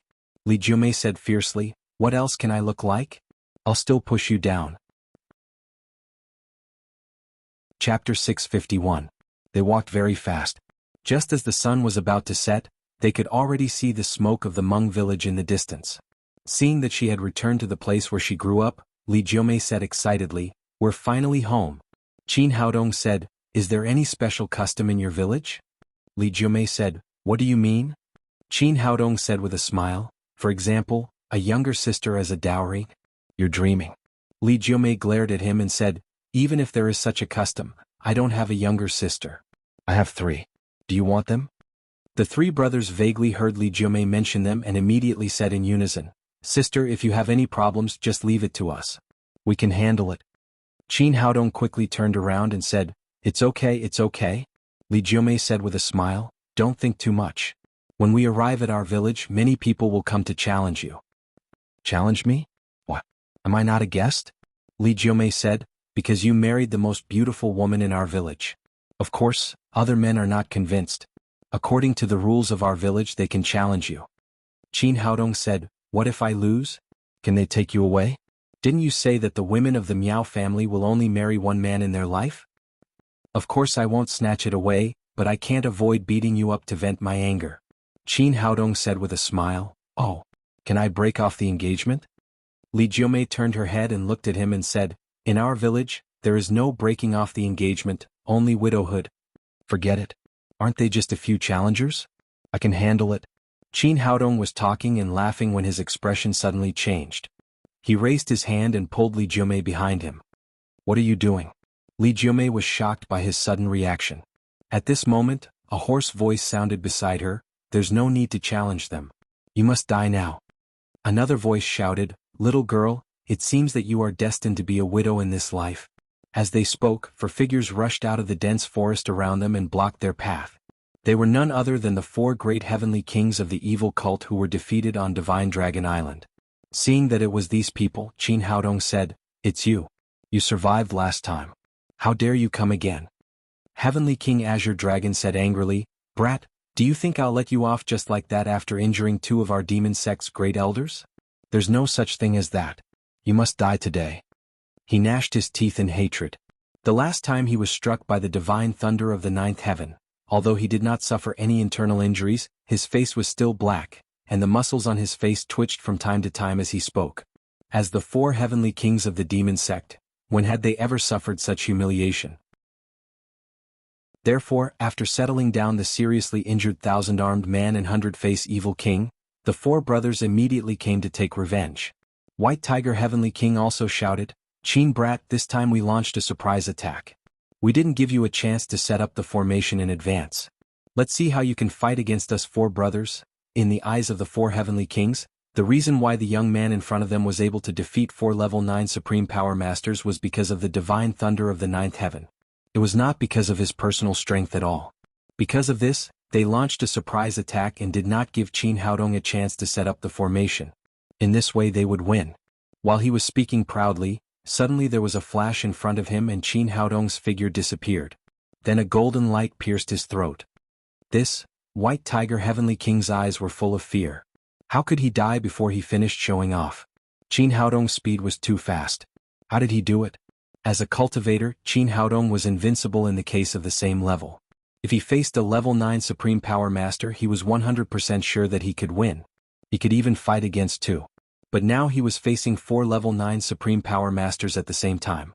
Once they attacked at the same time or set up a joint attack formation, he had no chance of winning at all. Therefore, Qin Haodong took advantage of the opportunity when White Tiger Heavenly King was showing off to make a preemptive strike. He used the stealing divine legs to the extreme and the Xian Yuan sword pierced his throat. It was a pity that a level 9 supreme power master did not even have the long sword on his back. He was cut down by the sword before he could even pull it out. The stealing divine legs was too fast. After killing White Tiger Heavenly King, Azure Dragon Heavenly King did not have time to react. The Xian Yuan sword drew a stream of light again and chopped at his head. Only then did Azure Dragon Heavenly King realize what had happened. The young man in front of him was not only good at formations, but his skills had also reached a shocking level. In a panic, he quickly raised the long saber in his hand to meet Qin Haodong's attack. But how could his long saber compete with the Xian Yuan sword? With a cracking sound, Qin Haodong cut his long saber in half. Then he chopped the Azure Dragon King in half. In front of the enemy he did not hesitate at all. After killing 2 level 9 supreme power masters in succession, Vermilion Bird Heavenly King and Black Tortoise Heavenly King finally reacted. The 2 of them roared and waved the long sabers in their hands to attack. After killing 2 opponents unexpectedly, Qin Haodong breathed a sigh of relief. The remaining 2 people were much easier to deal with. The 3 of them fought together and soon Qin Haodong completely gained the upper hand. With the advantage of his cultivation and the sharpness of the Xian Yuan sword, he suppressed the 2 of them tightly. The more the Vermilion Bird Heavenly King and the Black Tortoise Heavenly King fought, the more frightened they became. They did not expect that this young man's cultivation would be so powerful. If they had known this, they would not have come out to show off. They might have had a chance to win if they had directly surrounded them or launched a surprise attack.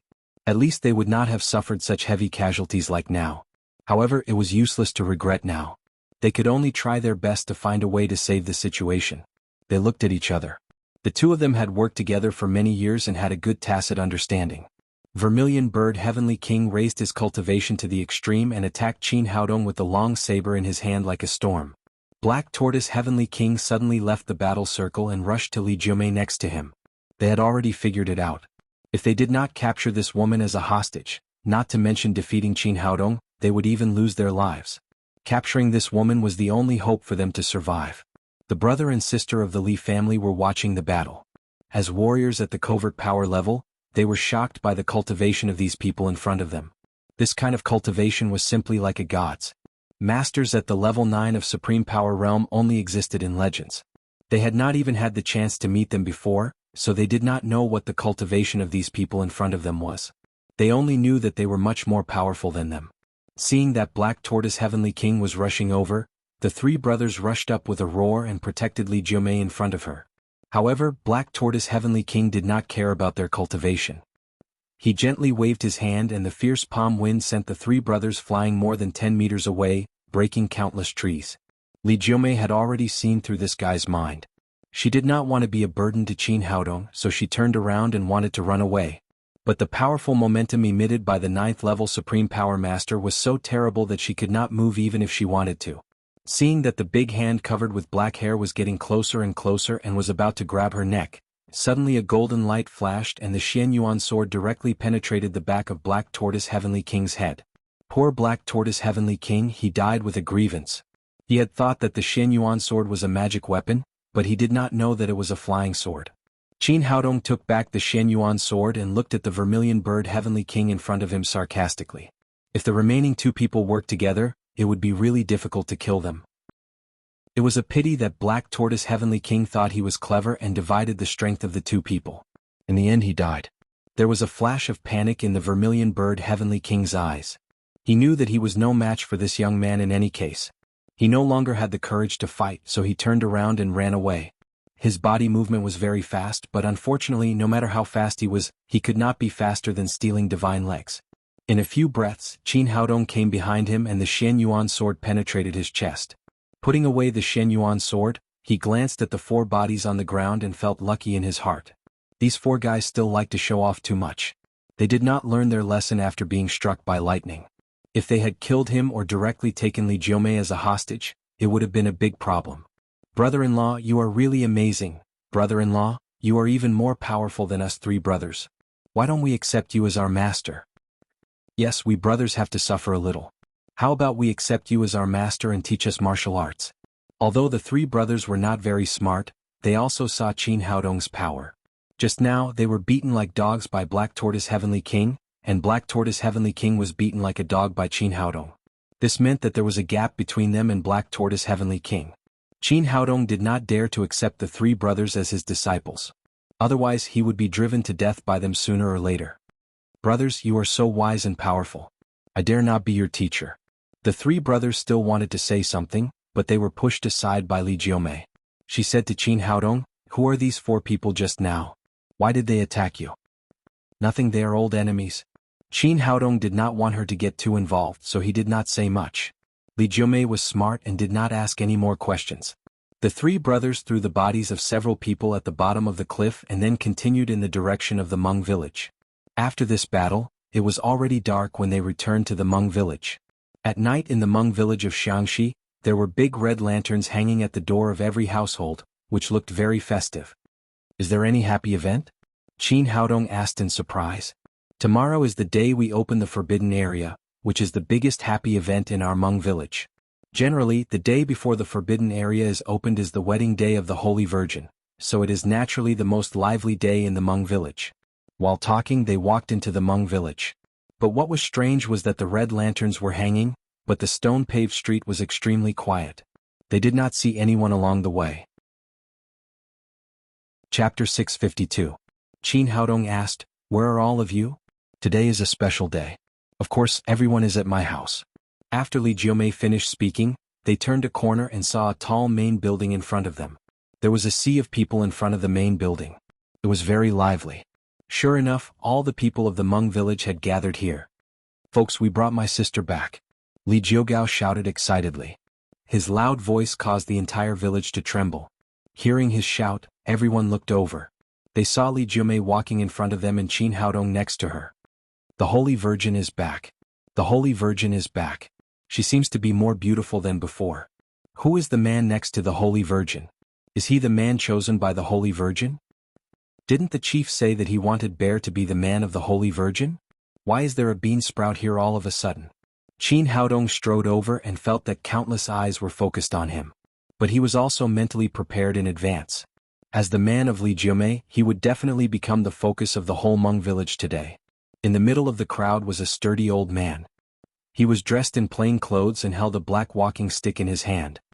He looked to be in his 70s or 80s, but his eyes were very bright, as if he could see through a person's heart.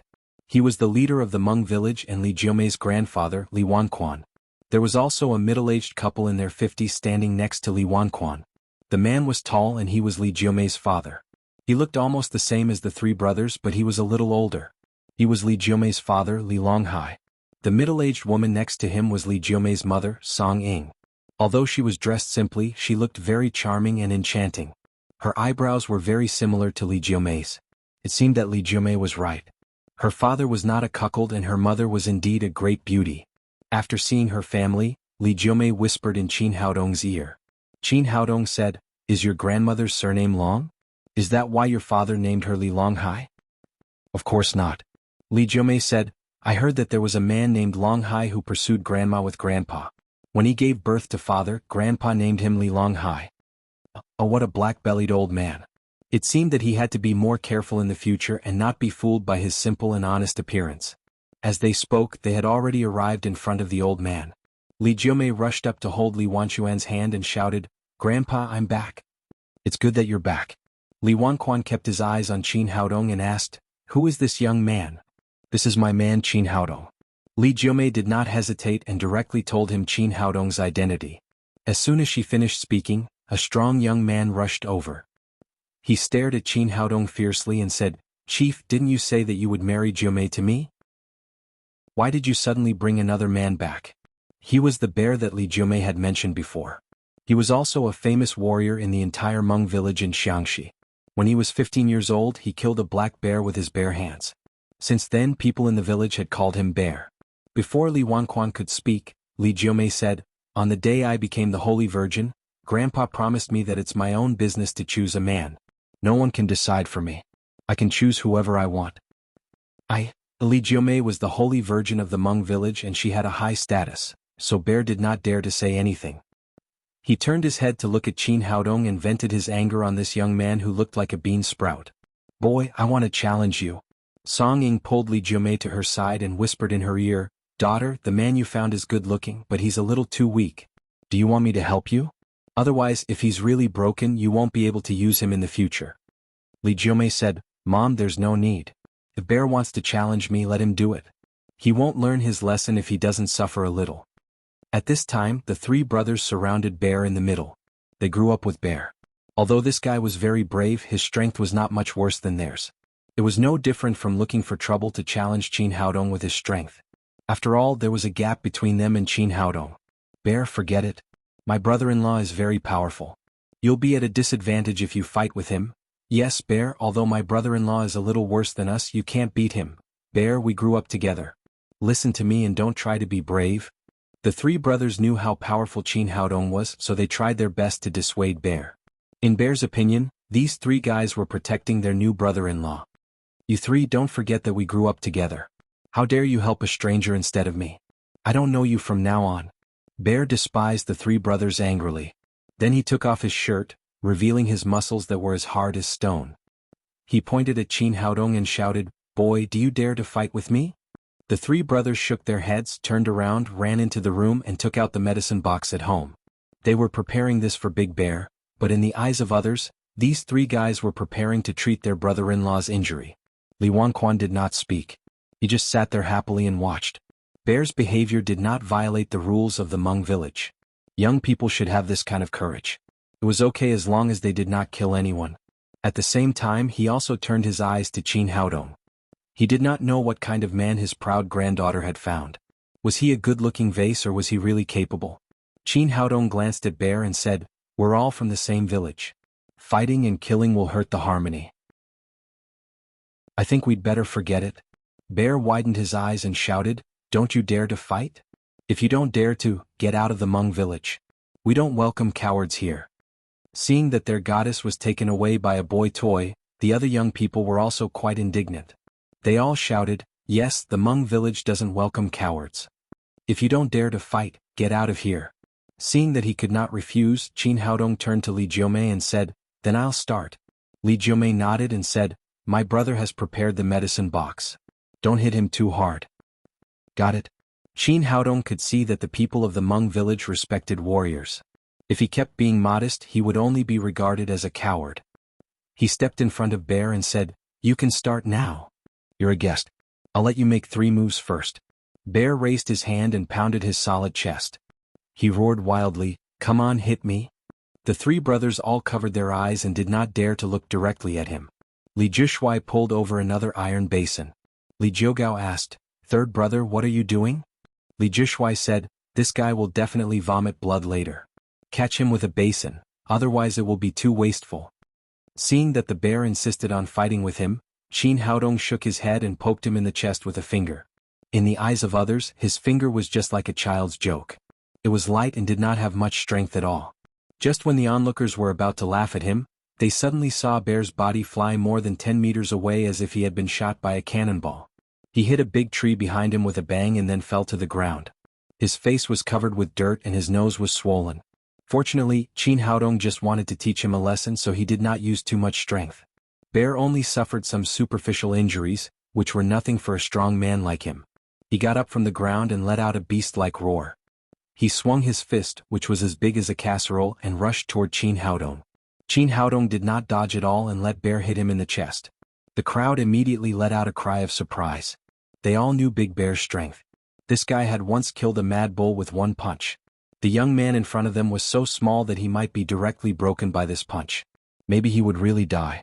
But just when people were worried, they saw that Qin Haodong's body did not move at all, while Bear flew out as if he had been hit hard and hit the big tree behind him again. The three brothers could not help shaking their heads. They once again confirmed that there was indeed a gap between them and Qin Haodong. Qin Haodong stepped in front of him and asked with a smile, "What do you think? Do you still want to fight?" Bear was completely dumbfounded. He had never seen such a strong opponent in his life. He could not even withstand one finger of Qin Haodong. "I'm convinced." He was a straightforward person.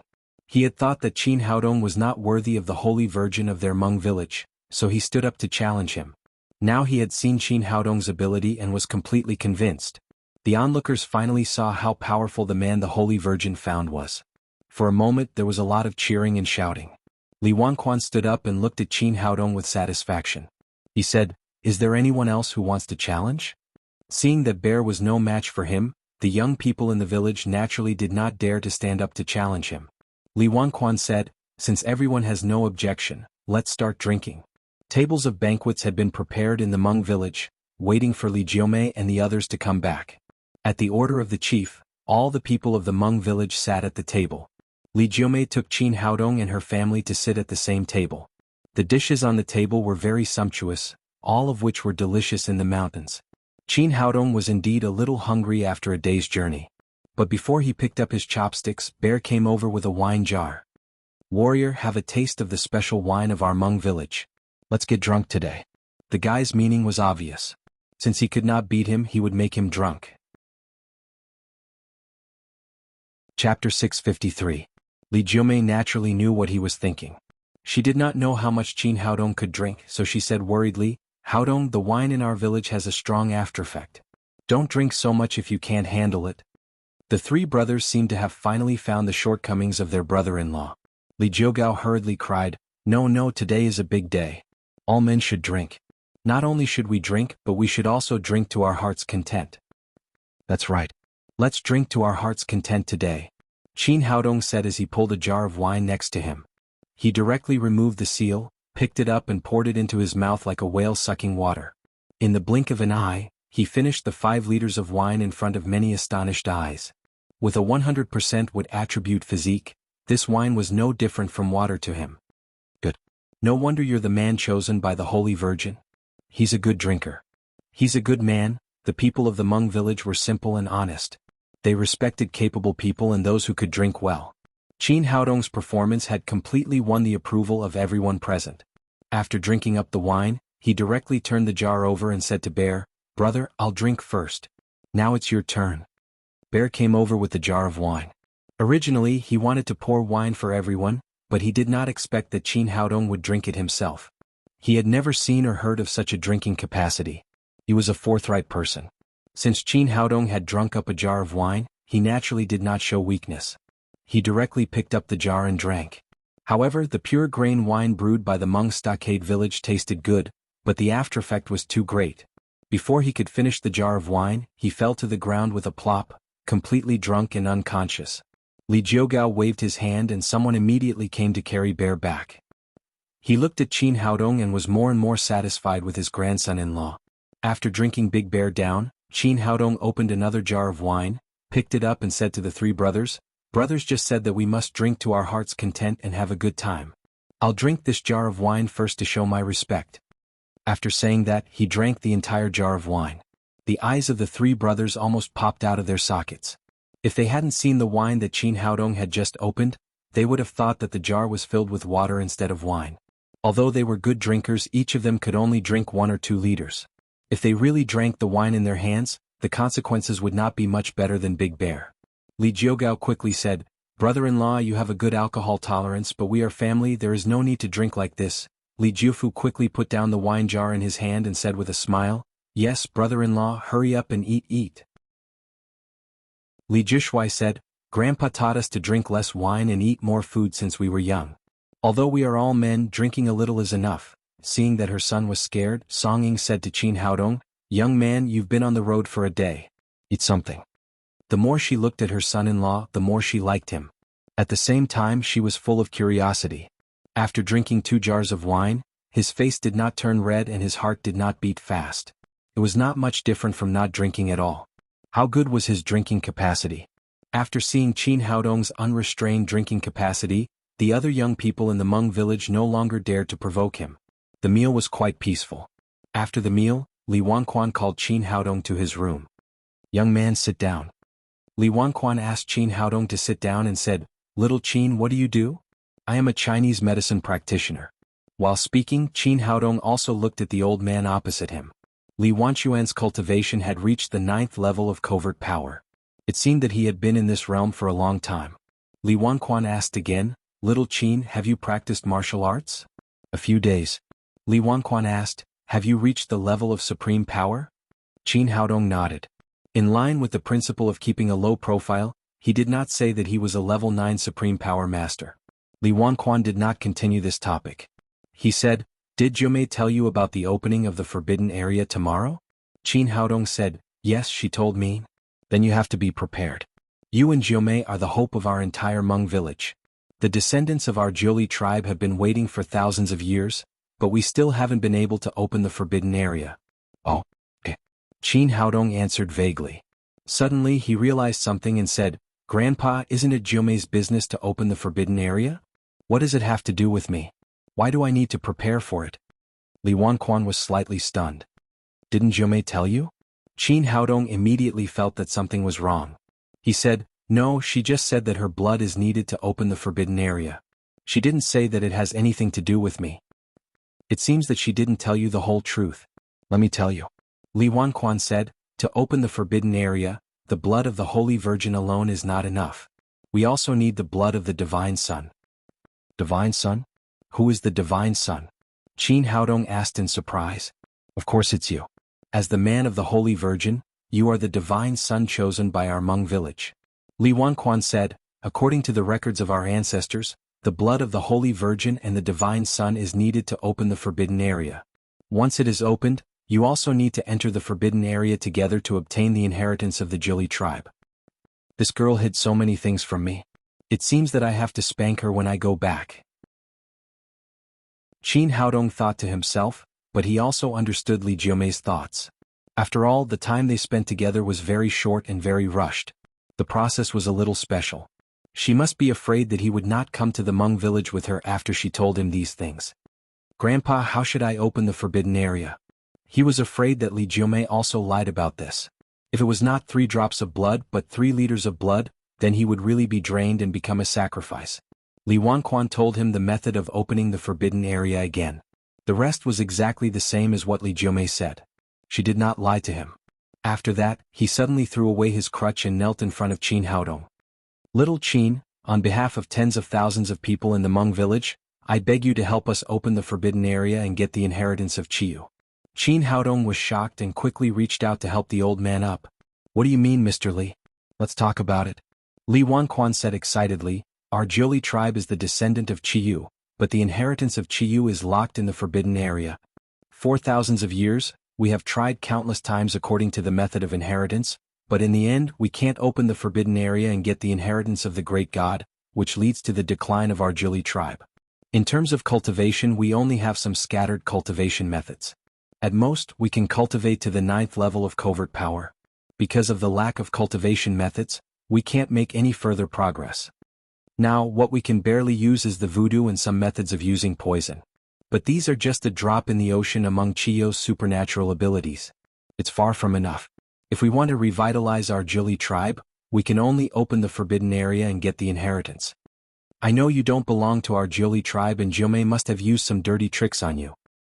But as the patriarch of the Jili tribe, I beg you to help us open the forbidden area and help us this time.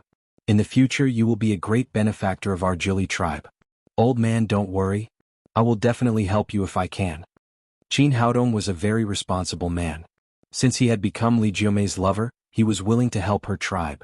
Li Wanquan said gratefully, "Thank you, young man. Thank you so much. But we don't know what the forbidden area looks like and whether it is dangerous or not. For thousands of years, no one has ever entered it. It's nothing. I will definitely bring Jiumei out safely." When Qin Haodong was in the cultivation world, he had visited famous mountains and ancient relics everywhere. With his current cultivation he did not care too much about danger. He said again, "But I don't quite understand. This is the forbidden area of your Jili tribe. Why do you let me, an outsider, go in?"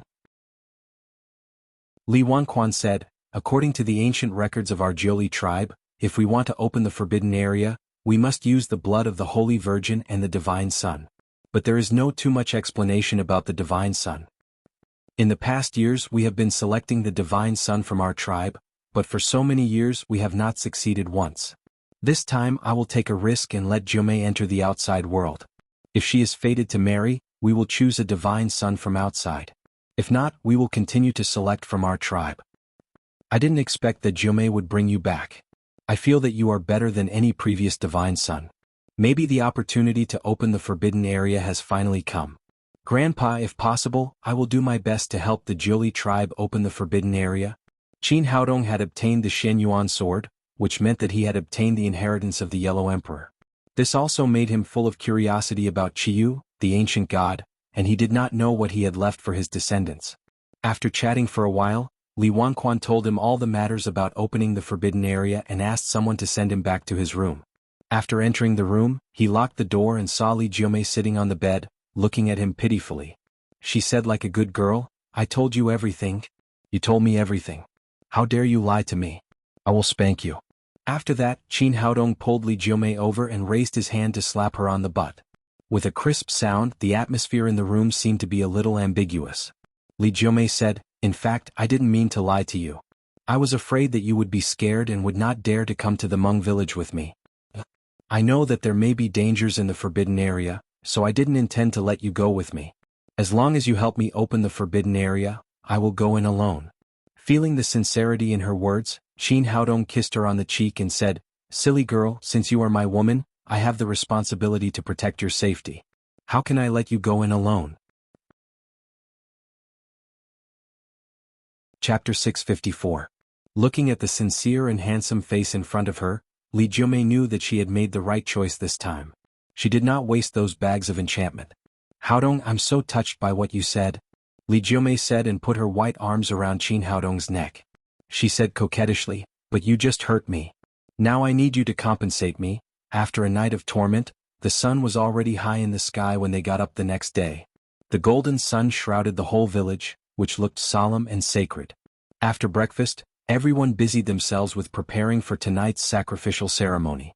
Only Qin Haodong was idle. He went out for a walk and enjoyed the scenery of the Hmong village. The scenery here was beautiful and he enjoyed the original scenery very much. Near dusk, the chief Li Wanquan selected 100 villagers from the Hmong village. Everyone brought all kinds of sacrificial supplies and rushed to the back mountain together. As the Holy Virgin and Divine Son of the Hmong village, Qin Haodong and Li Jiumei were indispensable in this sacrifice.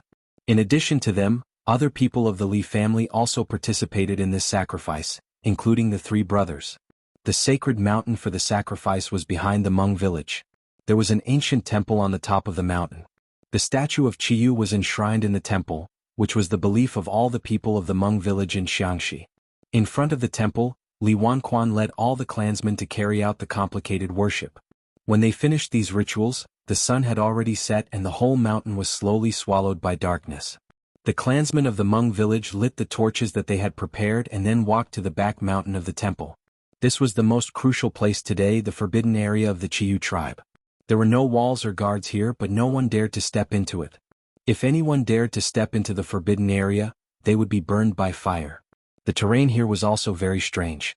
A flat land of nearly 100 square meters suddenly appeared on the rugged mountain. In the center of the flat land stood a statue of a monster. Qin Haodong took Jiumei's hand, and the two of them came to the front of the monster statue. This monster that they had never seen before looked extremely fierce. Although they knew that it was just a stone statue, it gave people a great sense of oppression, as if it could choose to eat people at any time. Li Wanquan led his clansmen to kowtow to the monster, and then said to Qin Haodong and Li Wanquan, "Use your blood to open the forbidden area." After he finished speaking, all the clansmen fixed their eyes on the two of them. At this moment, the divine sun and the saintess were the hope of the entire Jili tribe. Li Jiumei took out a silver knife that she had prepared a long time ago and cut her and Qin Haodong's index fingers. They each dripped 3 drops of blood into the monster's mouth. Speaking of which, it was strange. Originally, the monster was just a stone statue, but when the blood dripped into its mouth, it slowly seeped into the stone and disappeared in the blink of an eye. Everyone became nervous and stared at the stone statue in front of them. Li Wanquan's family was even more nervous. The entire Jili tribe had been waiting here for thousands of years, but they still did not get the inheritance. They did not know if they could persuade Qiyu to open the forbidden area today. 1 second, 2 seconds. Time passed little by little, but there was still no reaction from the stone statue. There was a flash of disappointment in Li Wanquan's eyes. Could it be that they failed again this time? If they wanted to open the forbidden area again, they could only wait for another 20 years. Just when everyone's heart was about to sink, suddenly a dazzling light flashed in the eyes of the monster statue, and then there was a roar, and then it suddenly rotated 180 degrees.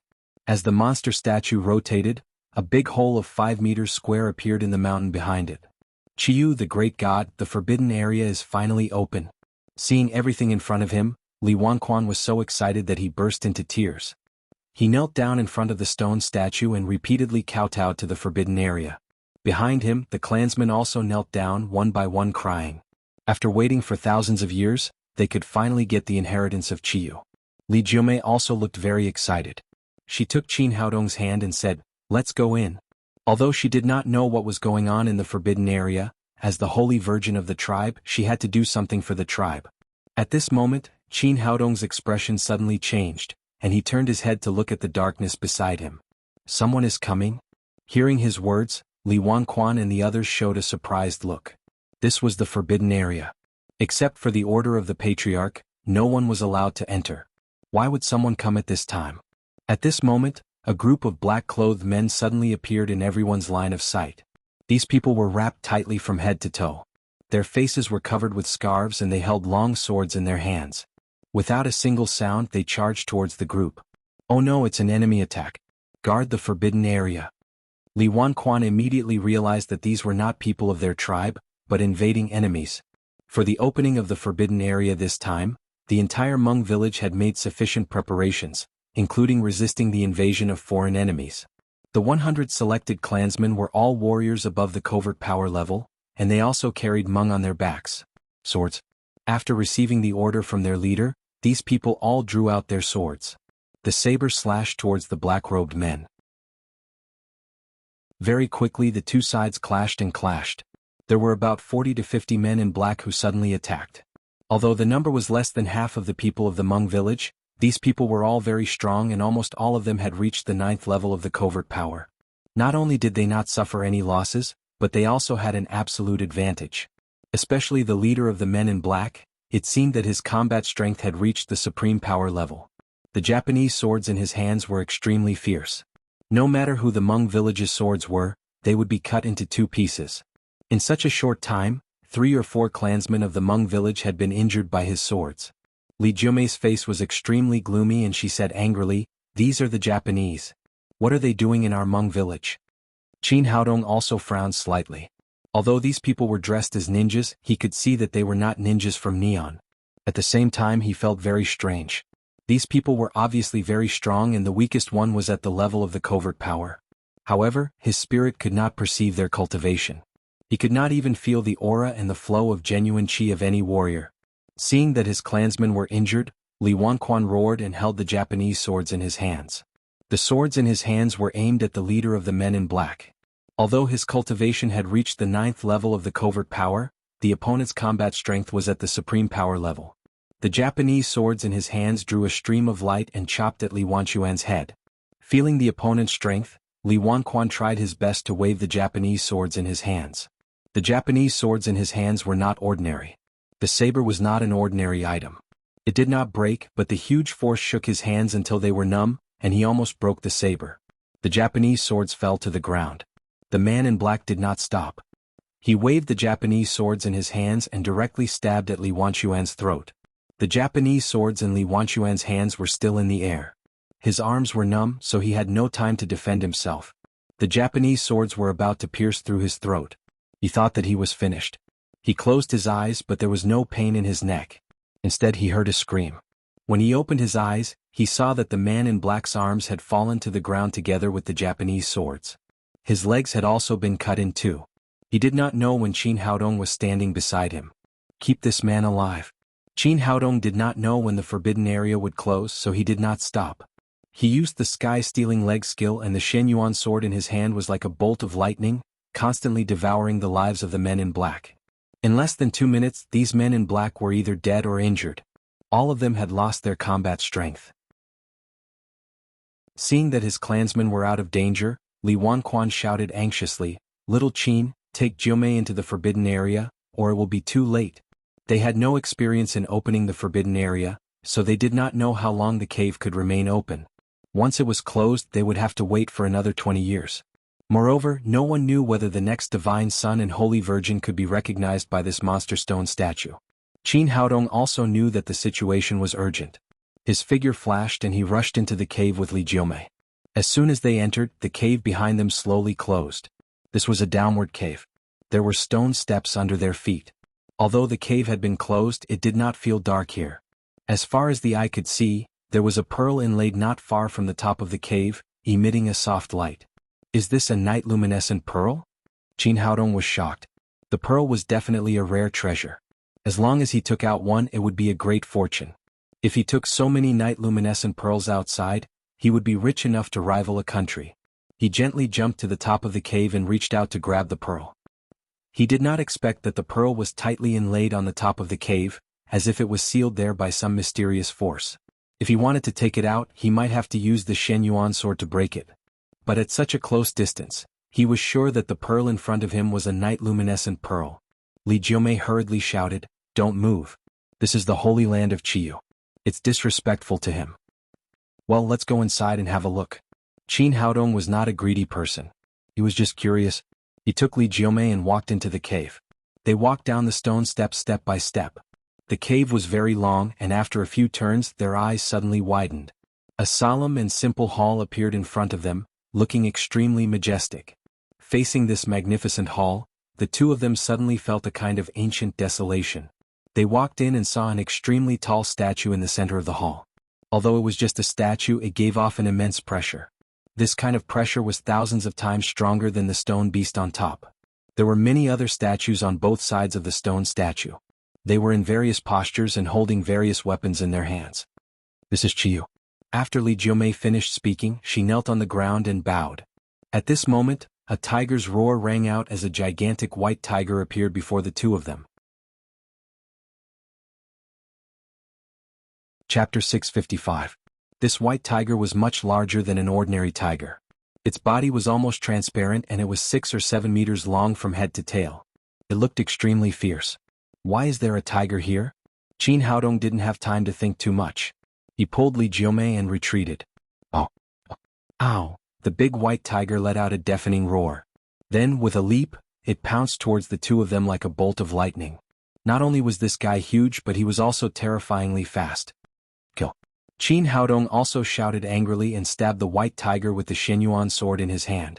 Ding! The Shenyuan sword stabbed the white tiger's forehead, but it didn't hurt the white tiger at all. Instead, it made Qin Haodong's wrist numb. He was greatly shocked. Could it be that this white tiger had already cultivated to become a spirit? Why was its body even harder than metal? But at this moment, the white tiger left him and rushed to Li Jiumei next to him. The white tiger was so fast that Li Jiumei couldn't dodge it at all. Qin Haodong's expression changed greatly. The Shenyuan sword drew a stream of light and slashed at the white tiger's waist. Ding! The Shenyuan sword was shaken and flew back again, but the white tiger did not stop and rushed to Li Jiumei. Its big mouth was already close to her. "Beast, how dare you!" Qin Haodong's eyes were bloodshot. He didn't have time to catch the Xianyuan sword. He used his stealing divine legs and kicked the white tiger's big head. In order to save him, he had already used all the power in his body. However, to his surprise, he had kicked empty air. The white tiger had already disappeared. Qin Haodong quickly stopped and looked back. The white tiger had indeed disappeared and a knife was floating in front of Li Jiumei. The knife was about 5 feet long and the handle was about 1 foot long. It was covered with spiral patterns and looked like a tiger's tail. The handguard in front was like a tiger's claw. The knife was about 4 feet long and its whole body was almost transparent. There were bone spurs inside. What's this? Although Qin Haodong didn't understand how the white tiger suddenly turned into a knife, he could feel the huge pressure emitted by the knife. It was not inferior to the Xianyuan sword at all. At this time, Li Jiumei exclaimed, "The Tiger Soul Saber. This is Chiyo's Tiger Soul Saber." Only then did Qin Haodong realize that the white tiger was as hard as iron. It turned out that it was transformed from the amber knife. Legend has it that the Tiger's Soul Saber was the weapon used by the god of war, Chiyu, to fight against the Yellow Emperor. The Yellow Emperor had the help of the mysterious Maiden of the Nine Heavens, and Chiyu was no match for him. Thus, he fed a meteorite from outer space to his mount, the War Tiger.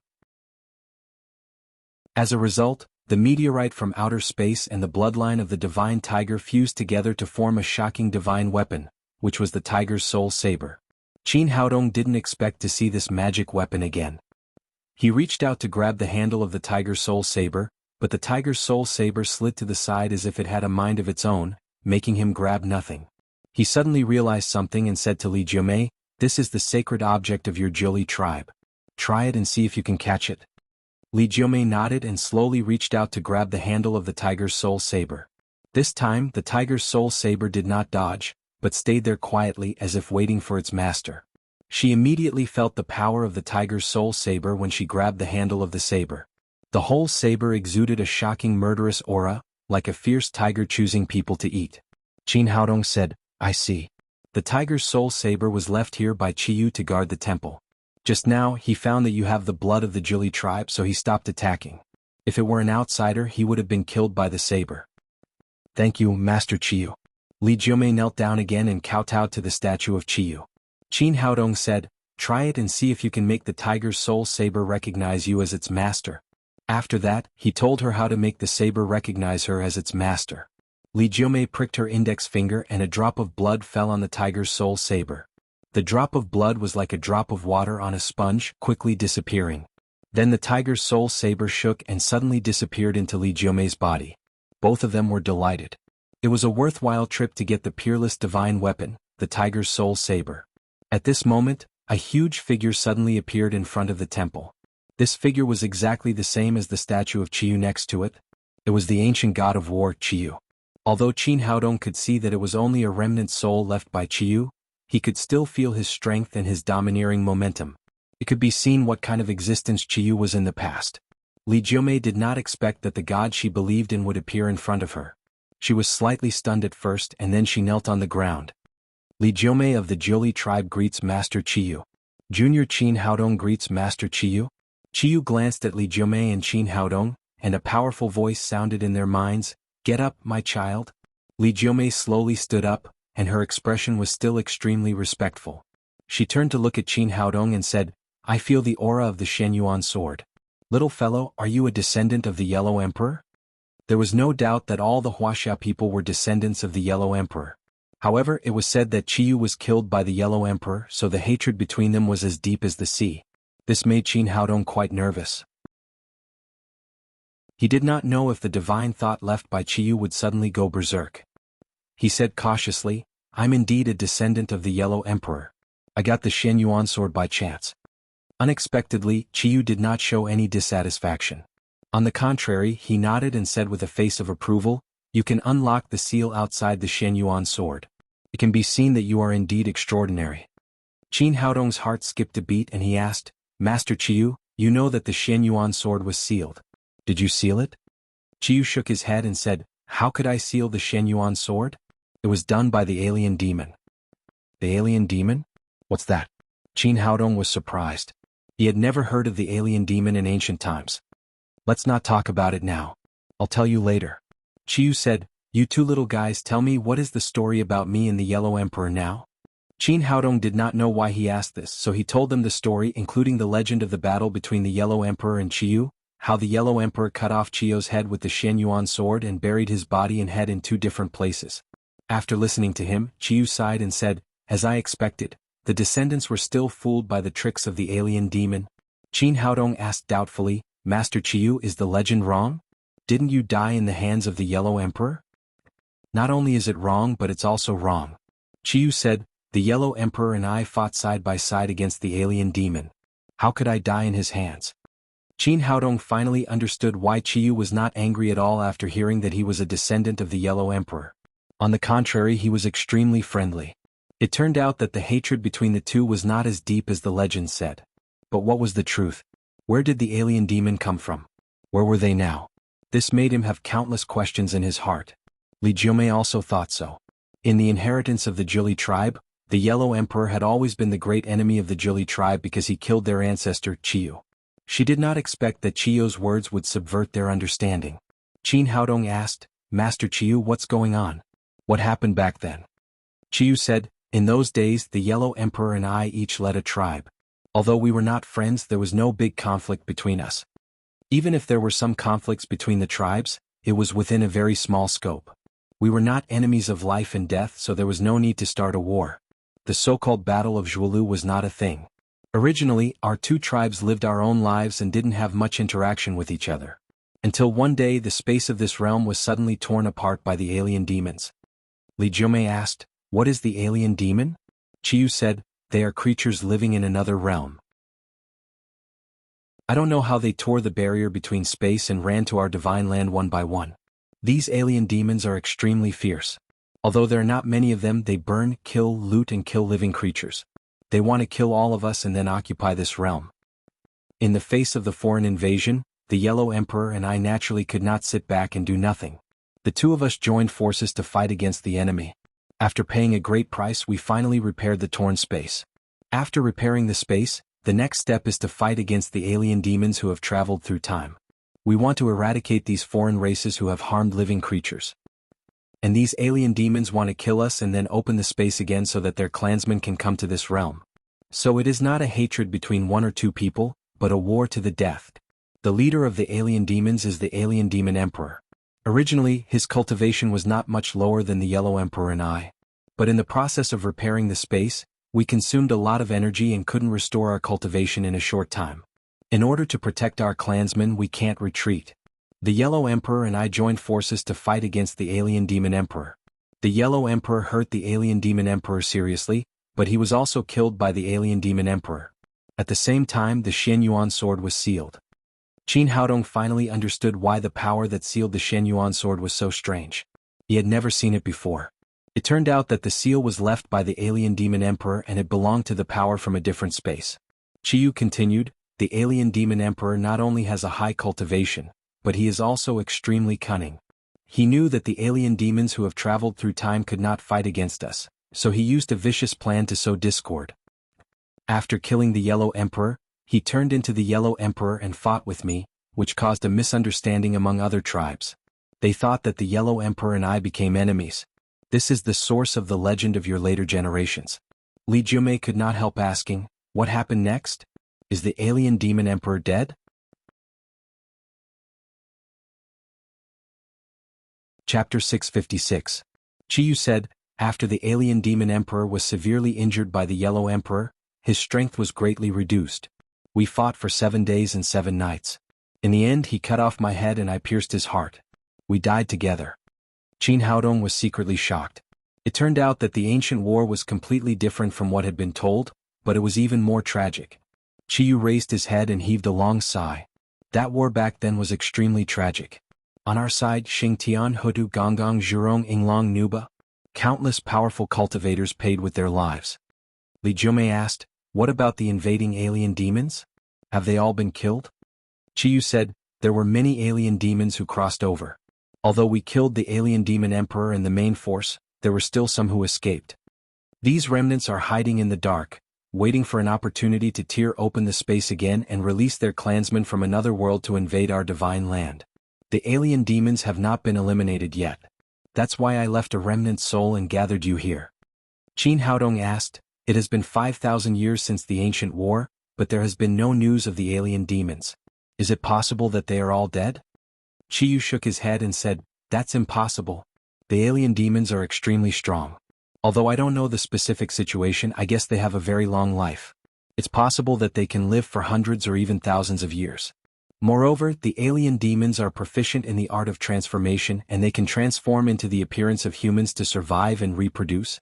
Although I was killed by the alien demon emperor, my divine soul still existed for a period of time. I once made a divination for the descendants of the human clan. The divination shows that there will be a great disaster for the human clan in 5,000 years. It should be related to the alien demons. Qin Haodong had to face it seriously because it was related to the life and death of the entire human clan. He asked, Master Qiyu, what can we do to solve this disaster? I don't know what the remnants of the alien demons will do, but there are two things you must do. First, hurry up and develop the strength of the human clan, improve your cultivation and prepare to fight against the alien demons. Second, get rid of the estrangement and unite as one. We can't let the alien demon emperor succeed. Don't let the descendants of the Zhuli tribe and the descendants of the Yellow Emperor become enemies. Qiyu said, the legends you told me before have been spread among the human clan for a long time and they have a deep influence.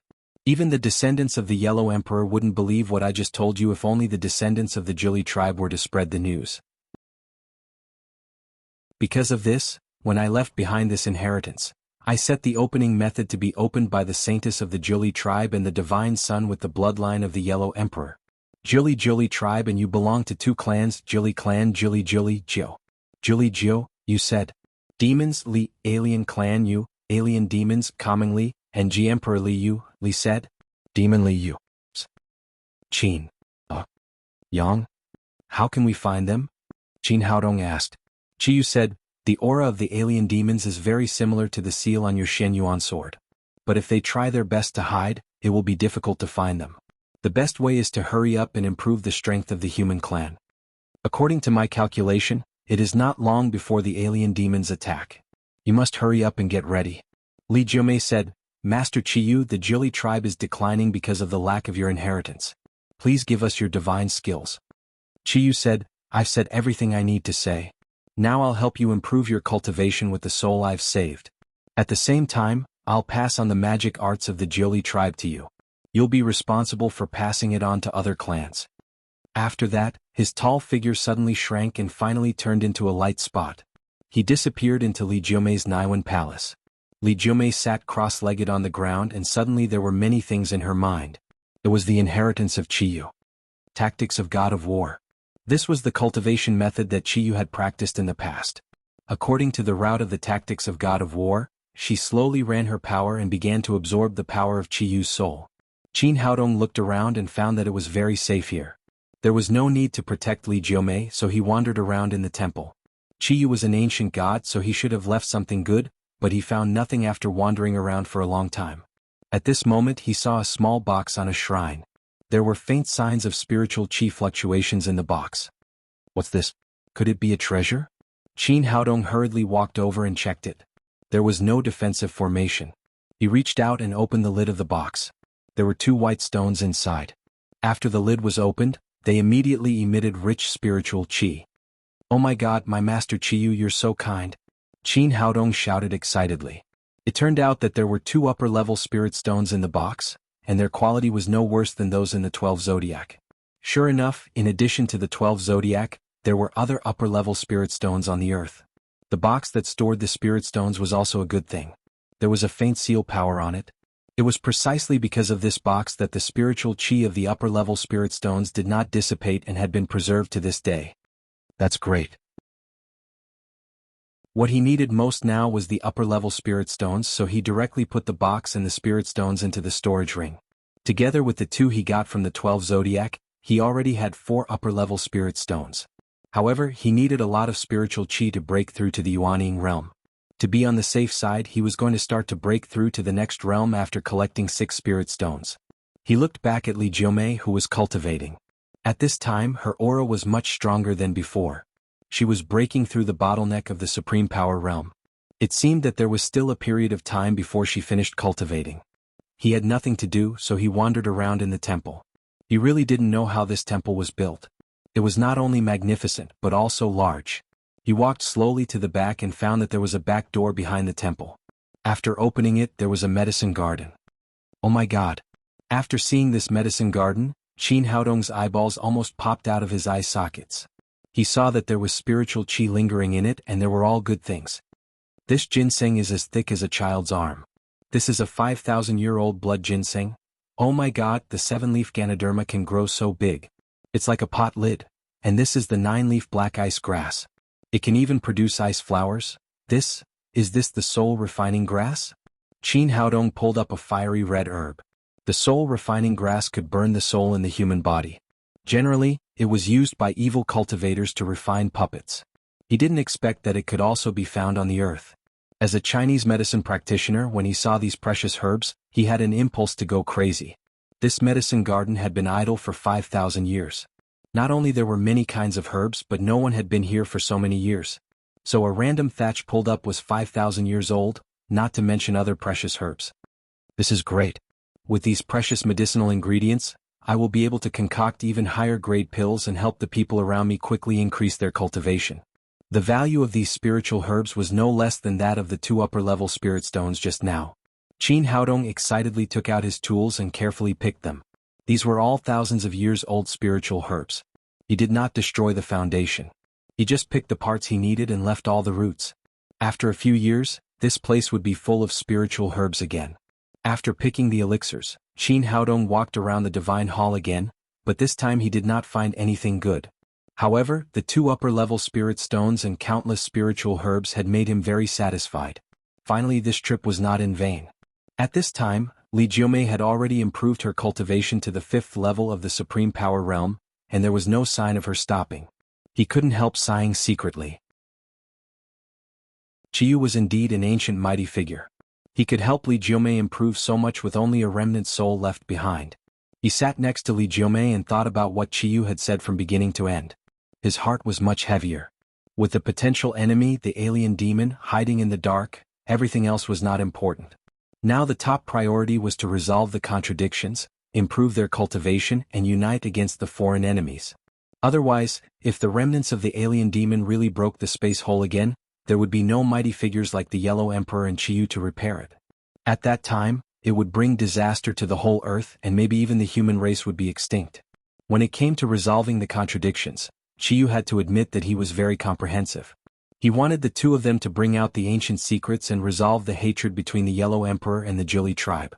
However, Qiyu did not expect that after his death, the contradiction between the Jili tribe and the descendants of the Yellow Emperor was not prominent. What was prominent was that his wife, Yaoli, created a devil gate and had been against the descendants of the Yellow Emperor for thousands of years. He believed that after Li Jiumei went out, the grievances between the Jili tribe and the descendants of the Yellow Emperor would soon be resolved.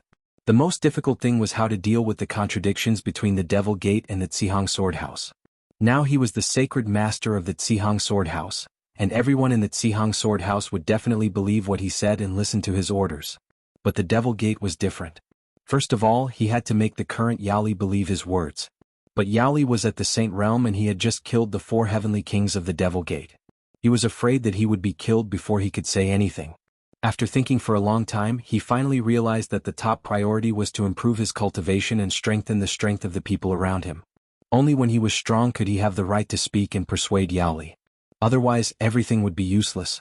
He looked back and found that Li Jiumei still showed no signs of ending, so he took out the Shinnong tripod and began to refine pills. He got all these herbs from Qiyu, and the Jili tribe would be an important force in the fight against the alien demons in the future. Therefore, he decided to refine some elixirs for the Jili tribe to improve their cultivation. Chapter 657. In the following period of time, Li Jiumei absorbed and refined the power of the divine soul left by Qiyu, while Qin Haodong refined elixirs beside her. Although the efficiency and quality of the elixir refining were somewhat reduced without the little fellow's help, his current cultivation had been raised to the 9th level of the Supreme Power Realm, which was enough to make up for the previous gap. The most important thing was that the quality of the medicinal materials was too good. Any one of them was more than 5,000 years old, and the elixirs refined were much more effective than the previous ones. After refining enough spirit culturing elixirs and energy gathering elixirs, Qin Haodong tried to refine higher-level spirit elixirs and saint-breaking elixirs. In the past he did not have the corresponding medicinal materials and his cultivation was low, so he could not refine such high-level elixirs, but now he had the conditions. Soon the spirit-raising elixirs were fresh out of the furnace. The effect of this elixir was similar to that of energy-gathering elixirs, but the effect was much better. A warrior at the Supreme Power Realm could improve his cultivation by 1 level. The Saint-breaking elixir could double the chances of a level 9 Supreme Power Master breaking through the bottleneck of the Saint Realm. Although this kind of elixir was precious, he did not refine too many of them. After all, there were only a few level 9 Supreme Power Masters around him. 3 days later, Qin Haodong refined enough elixirs and Li Jiumei also finished her cultivation. Her aura was countless times stronger than before. She had reached the 9th level of the Supreme Power Realm. Qin Haodong said, "You're finally awake. Congratulations, you're now a level 9 Supreme Power Master." Li Jiumei said with a happy face, "Qiu's incantation of God of War is really amazing. It's much stronger than the cultivation methods we practiced before, and his divine soul is also strong enough. Although I'm now a level 9 Supreme Power Master, I've only absorbed a small part of it. If I absorb all of it, I can at least enter the threshold of the Saint Realm." Qin Haodong said, "You can't be too hasty in your cultivation. Your original cultivation is too low. If you improve too much at once, it will easily cause your foundation to be unstable. You'd better consolidate it for a period of time before continuing to improve." Li Jiumei said, "I think so too. Now I have to go out and tell my people about Qiu and pass on the incantation of God of War to them. Only when my people become stronger quickly can we resist the invasion of the alien demons and fulfill Qiu's last wish." Qin Haodong nodded. "I can help you." As they spoke, the two of them walked in the direction they came from and soon arrived at the entrance of the forbidden area. Li Jiumei had obtained Qiu's inheritance, which naturally included the way to open the forbidden area. She reached out and patted the cave wall beside her, and the entrance above slowly opened. Although they had stayed in the forbidden area for 3 days, Li Wanquan had been guarding the entrance of the cave with his clansmen. When they saw Qin Haodong and Li Jiumei coming out, they immediately surrounded them excitedly. Li Wanquan grabbed Li Jiumei's hand and asked nervously, "Jiumei, how is it? Did you obtain Qiu's inheritance?" Li Jiumei nodded and said to all the clansmen, "Qiu's spirit is in heaven. I have obtained all his inheritance. In the future, I will pass on Qiu's tactics of God of War and other cultivation methods to our clansmen. In the future, our Jili tribe will become stronger and stronger." Hooray! Long live Qiu. Long live the Saintess. Great! Our Jili tribe can finally rise. After so many years we finally got it. We are the descendants of Qiu. After hearing the news, the clansmen of the Hmong village were so excited that they burst into tears. They had been guarding here for thousands of years, and today they finally got what they wanted. After cheering, many clansmen of the Jili tribe surrounded Qin Haodong and Li Jiumei and returned to the village. When the crowd dispersed, Li Jiumei immediately asked Li Wanquan to gather dozens of core members of the Jili tribe together. Then she told them how Qiu died in the invasion of the alien demons. After listening to her, everyone was shocked. This was completely different from the belief they had followed for thousands of years. Qiu was not killed by the Yellow Emperor, but died in the battle with the alien demons. If it were not for the fact that Li Jiumei was the saintess of the village and that the Divine Sun and the saintess had just returned from the forbidden area, they would really think that he was talking nonsense. Li Jiumei said, "According to the instructions of Qiu, our Jili tribe should improve our strength as soon as possible, and then prepare to fight with the alien demons to protect the safety of our human clan." Li Wanquan said, "Since this is the instruction of Qiu, our Jili tribe will not hesitate. If the alien demons appear, we will fight them to the end even if we have to fight to the last man." After he finished speaking, the other clansmen also agreed with him and were filled with righteous indignation. As the descendants of the God of War, they naturally could not flinch in the face of the invasion of the alien demons. At this time, Qin Haodong said, "Everyone, the alien demons killed the Yellow Emperor and Qiu. It can be seen that they are powerful, so it is not enough for us to be fearless. We have to improve our ability as soon as possible." This time, Jiumei brought back the inheritance of Qiu. "Please cultivate as soon as possible. I can help you improve quickly." Li Jiumei also said, "Haodong is right. I brought back the God of War incantation of Qiu from the forbidden area. Now I will pass it to you.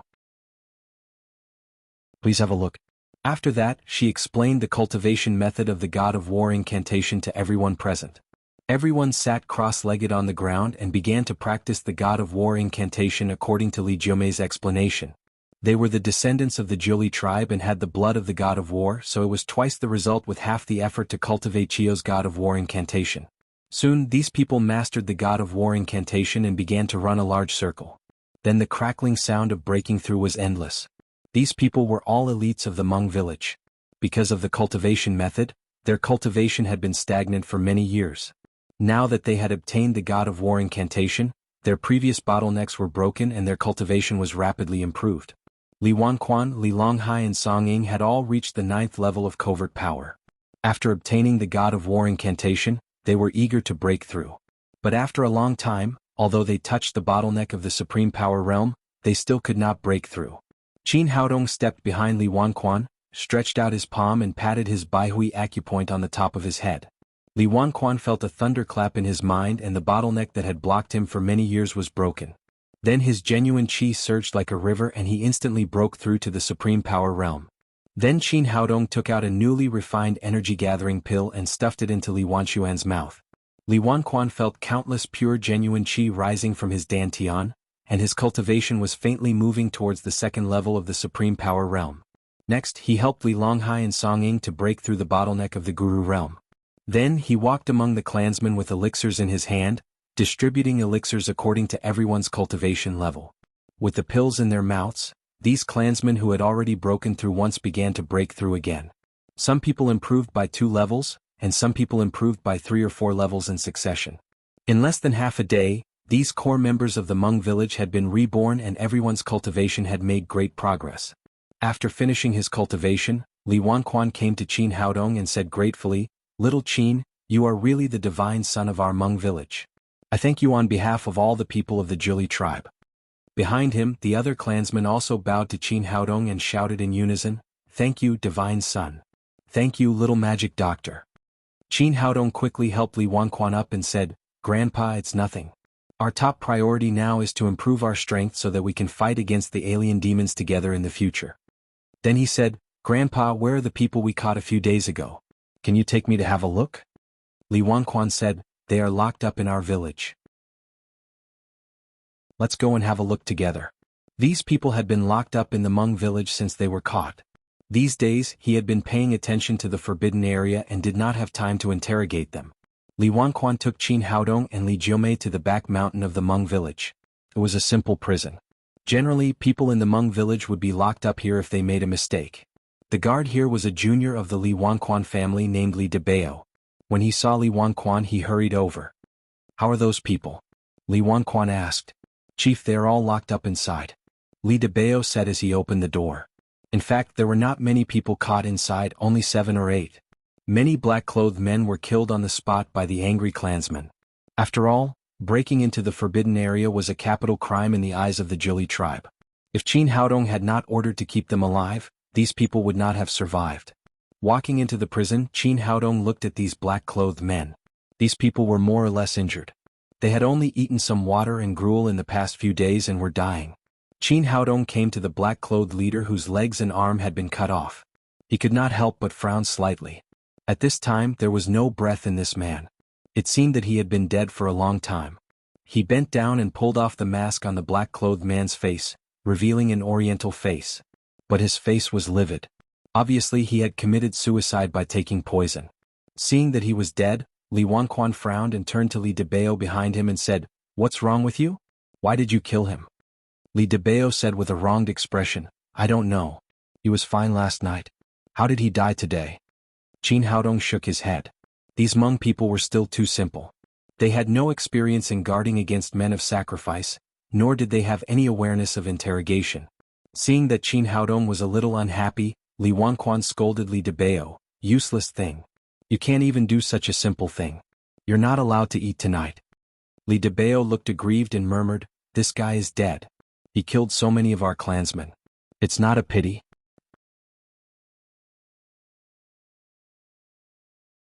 Chapter 658. Li Wanquan said angrily, "How dare you talk back?" Seeing that the patriarch was really angry, Li Debao quickly shut his mouth. Qin Haodong said, "Forget it. Let's go and see the others. As he spoke, he came to a room on the side, where a lackey of the men in black was locked up. Although the man's eyes were listless, he was still alive. Obviously, he did not have the courage to commit suicide like the leader. Qin Haodong went over and pulled off the mask on his face. He also had an Asian face. He directly used mind manipulating and asked, "Are you from Wuxia or Neon?" The man said directly in Wuxia language, "I'm from Wuxia." Qin Haodong asked again, "Since you're from Wuxia, why do you dress like a Neon person?" "I don't know. The captain asked us to do this." "Who are you? Are you soldiers?" The man shook his head blankly and said, "I don't know. When I was a child I was taken to a military camp. I've been training all these years. I'm only taken out when there's a task. This time the captain took us out to perform a task and told us to dress up as Neon people. We just need to carry out the order. I don't know anything else." Qin Haodong asked, "Are you a warrior?" This was the question he was most concerned about. These people were obviously not warriors, but they had amazing combat power, even stronger than ordinary warriors. The man said, "No, we usually do physical training and adapt to the clothes on our bodies." Only then did Qin Haodong notice the clothes the minion was wearing. He tore off his shirt and found that there was something strange inside. There were all kinds of wires and some mechanism things on it. "What are these clothes?" The minion said, "This is the combat uniform we wear when we carry out the mission. We don't know the specific name. We only know that after wearing it, we will become extremely powerful and agile, just like Superman in the movies." Qin Haodong reached out and pulled off his pants. He threw them to Li Debao and said, "Try it on." Li Debao did not understand why he was asked to wear this man's clothes, but he had to obey the order of the divine son they admired, so he obediently put on the clothes. Qin Haodong asked, "How do you feel?" "I feel very light," Li Debao said as he moved his limbs. Qin Haodong said, "Try punching me." "Is this appropriate?"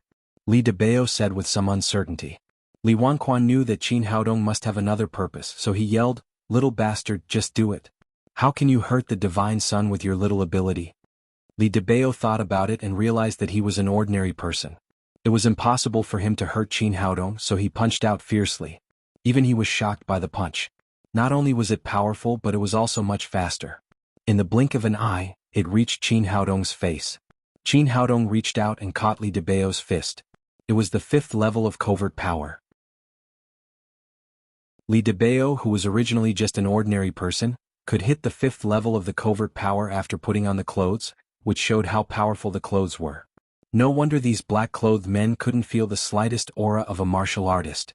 It turned out that these clothes were the source of their power.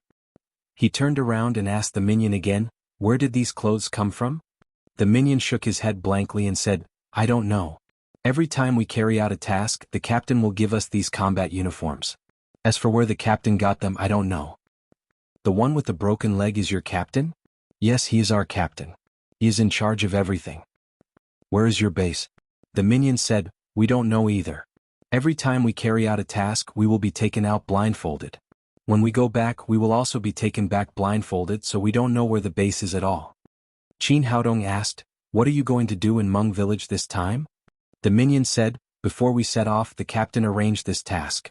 He asked us to kill all the people around after the forbidden area opened, and then rush into the forbidden area to grab the treasures inside.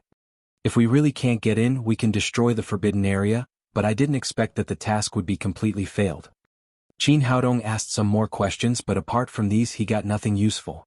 He asked a few more black-clothed men, and the information he got was basically the same. It seemed that these minions only knew so much.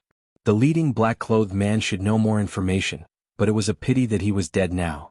Since things had come to this, he could only talk about it later. He turned around and came to the captain's body. This guy's clothes were obviously more advanced than those of the others. After putting them on, he could reach the combat power of a supreme power. He took off the guy's clothes. If he found a suitable opportunity to let the professional department identify them in the future, he might be able to find clues about these people. But at this moment he suddenly found that there was a clear tattoo on the left wrist of the corpse. The pattern was of a person kneeling on the ground and making a gesture of worship. He suddenly thought of something. He had seen such a pattern on the wrist of Davis, the president of Wilson Company. This should be the symbol of an organization, but there was still no clue about which organization it belonged to. After the interrogation, he handed all the black-clothed men over to the Hmong village and then returned to their room with Li Jiomei. Li Jiumei was also very curious about the identity of these black-clothed men. She asked, Haodong, where do you think these black-clothed men came from? Qin Haodong said, although we didn't find out who was behind the scenes, we still got a lot of information through the interrogation just now. Li Jiumei did not go back with him. She still had a lot of things to do in the Hmong village. The inheritance left by Qiyu was extensive and profound. There were many methods that she needed to find a suitable heir. At the same time, she had not completely absorbed Qiyu's soul. When Qin Haodong returned to Shanghai, Feng Wu was not there. Only Nailan Wushuang stayed at home. Where's Feng Wu? Where did she go? Qin Haodong was thinking about the alien demon along the way. When he returned, he wanted to tell Feng Wu about it as soon as possible. Then he asked her to tell the Zihang Sword House so that the subordinate forces of the Zihang Sword House could prepare for the invasion of the alien demon as soon as possible. Nailan Wushuang said, she left yesterday. She said that she had something to deal with and told you not to call her. You definitely won't be able to contact her these days. What the hell is this girl doing? Qin Haodong muttered, but he could not find her. He could only wait for Feng Wu to come back. At this moment his cell phone rang. It was Yagyu Yukaim. After the phone was connected, Yagyu Yukaim said, Master, this business exchange meeting is completely over. I will return to Neon with my people tomorrow. Do you have any other orders? Qin Haodong said, wait for me. I'll come to you now. The existence of the alien demon gave him great pressure. Although Yagyu Yukaim was a foreigner, she was absolutely loyal to him because of the master-servant contract. In order to improve the combat effectiveness of the entire human clan, he decided to help Yagyu Yukaim improve her cultivation first. Yagyu Yukaim did not know this. She thought that Qin Haodong just wanted to do something between adults. She said shyly, okay master. I'll wait for you in the room.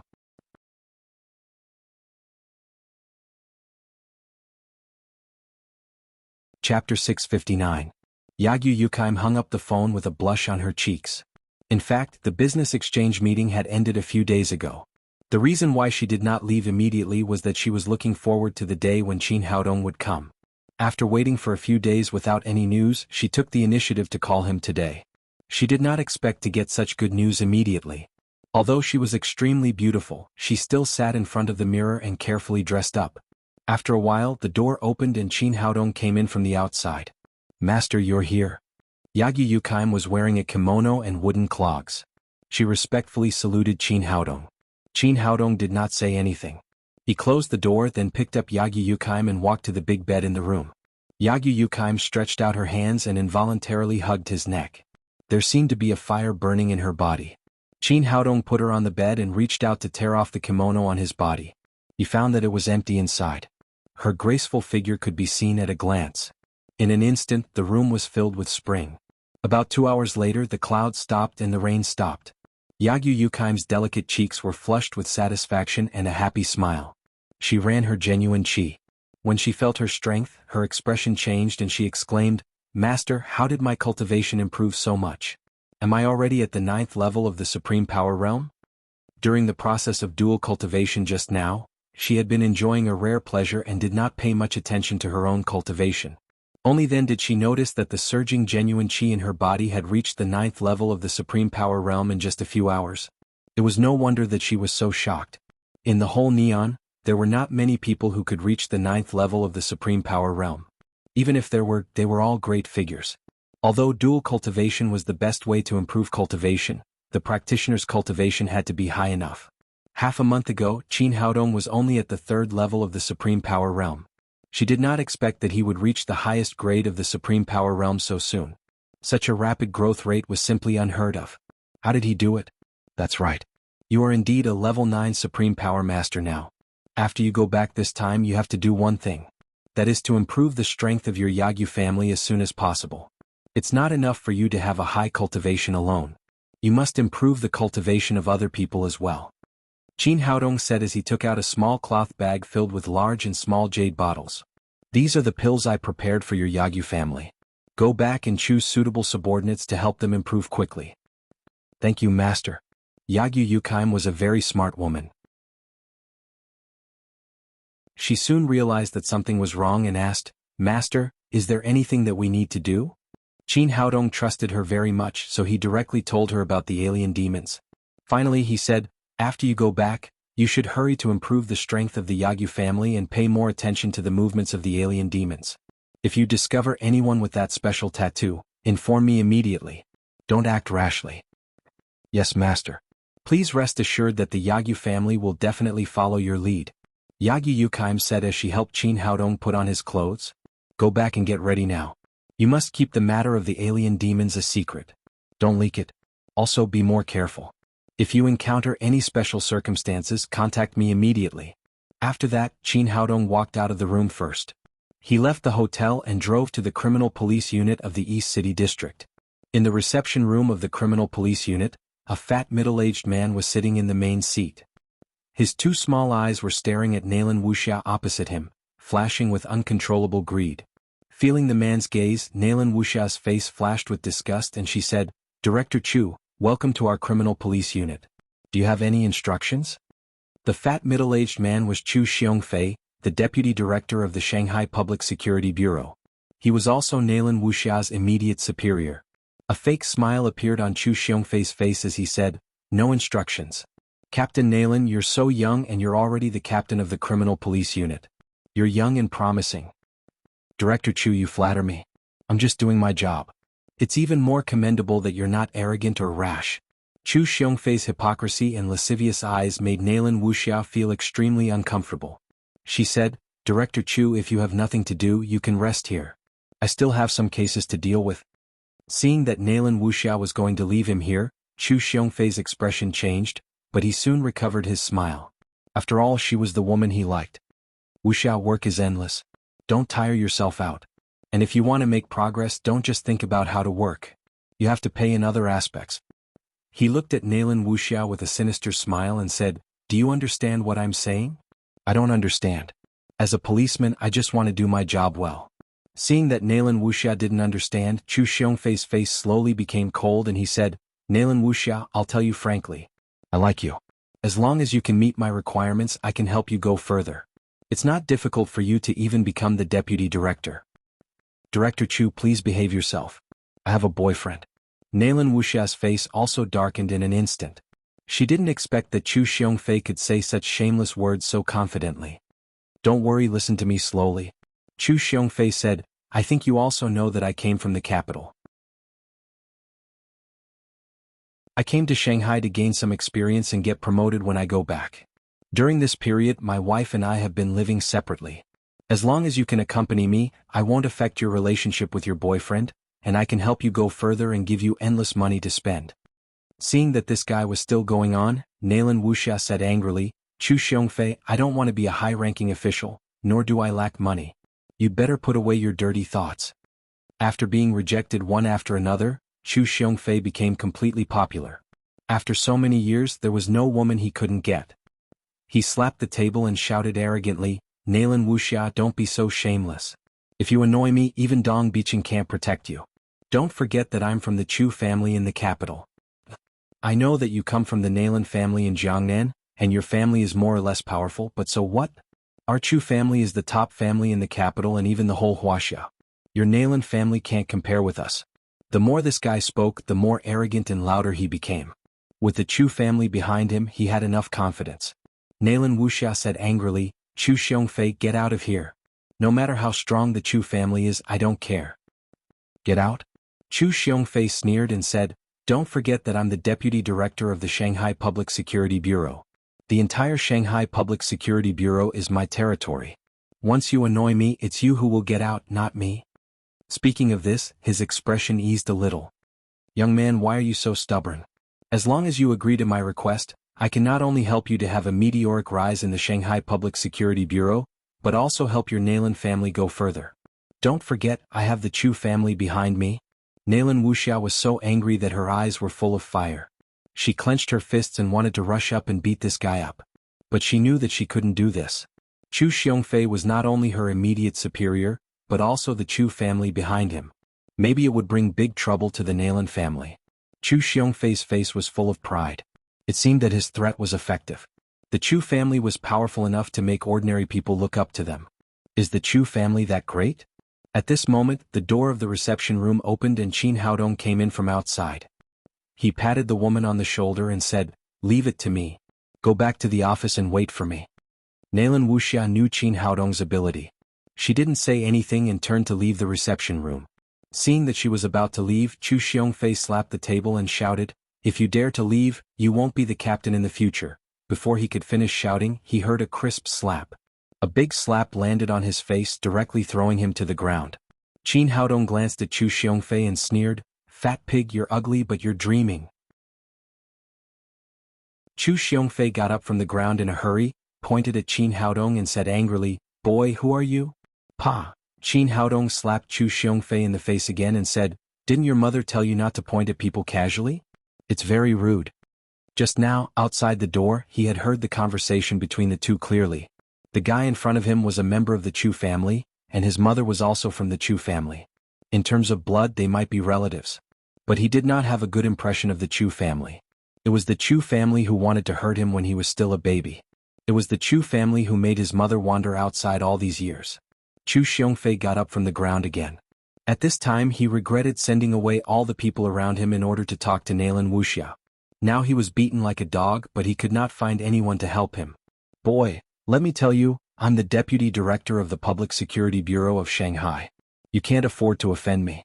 If you beat me, there will be no place for you in Wuxia," he said, very tough, but his eyes were full of fear. He no longer dared to raise his finger. Qin Haodong smiled coldly. Although he could not go too far with this guy for his mother's sake, he still had to be punished for daring to hurt his woman. He stepped forward and grabbed Chu Xiongfei. Soon, all his clothes were taken off, not even his underwear was left. Chu Xiongfei was completely panicked and cried in horror, What are you doing?" Qin Haodong glanced at him and said disdainfully, "You're just a little toothpick. It's good enough that you're not cuckolded if you stay at home. How dare you fantasize?" Then he took out his mobile phone and began to record Chu Xiongfei.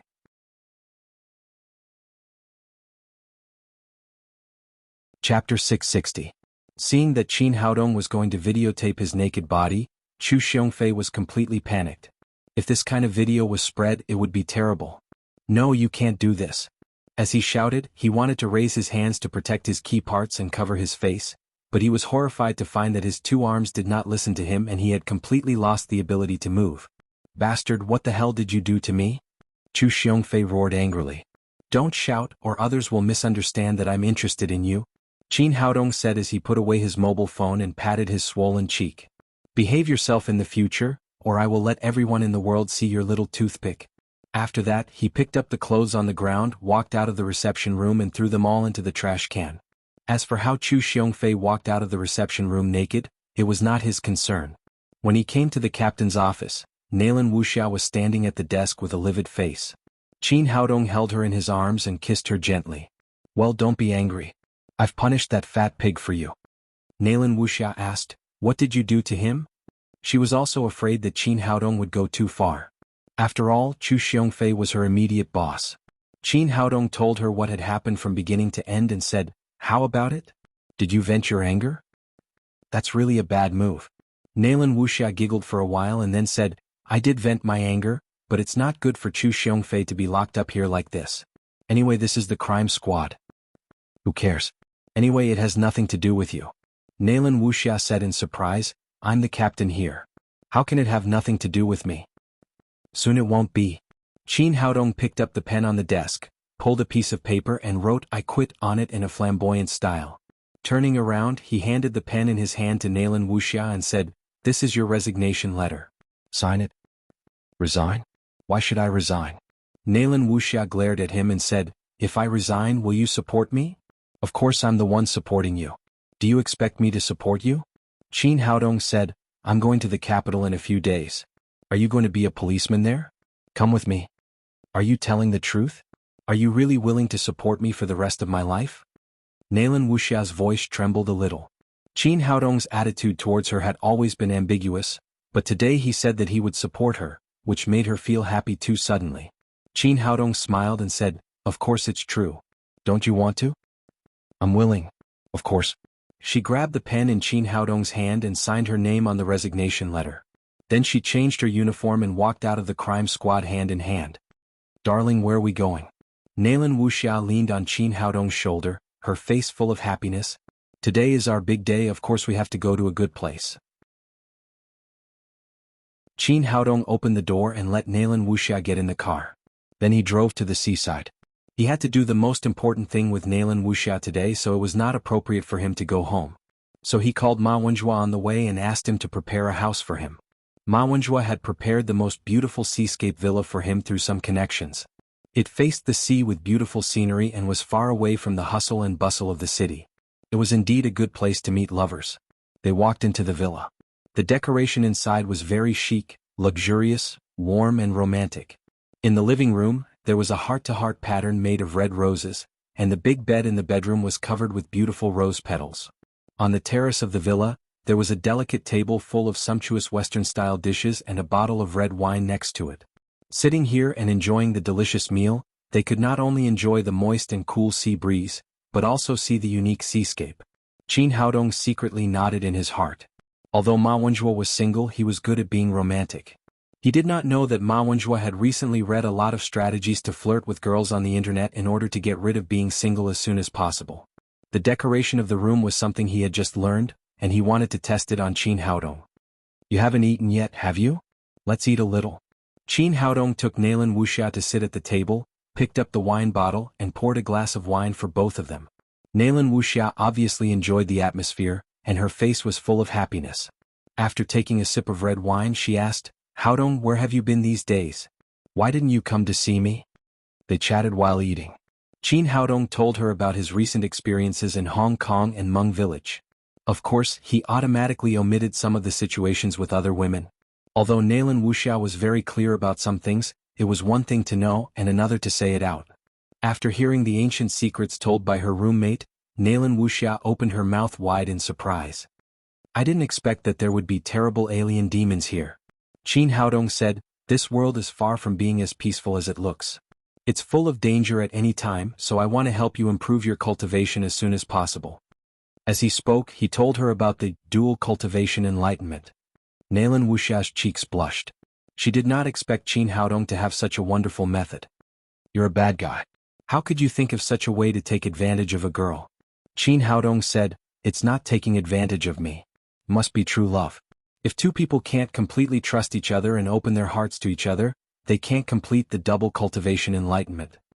Nalan Wuxia lowered her head and said shyly, "I can do it. I'm willing to do anything for you." When it was ripe, the demonic seed would quickly grow and be reborn in the stove. Not only could it raise the stove's cultivation to the previous level of the demonic seed, but it could also complete the possession. It could be said that this was another form of possession. In comparison, it took a longer time, usually years or even decades. However, the effect was better than a direct possession. Not only could one occupy a new body, but they could also bring back their cultivation from when they were alive. After observing again, Qin Haodong confirmed that the black ball in Nalan Wuxia's body was the demonic seed. Someone had used the demonic seed method on her. After understanding it, his expression immediately changed.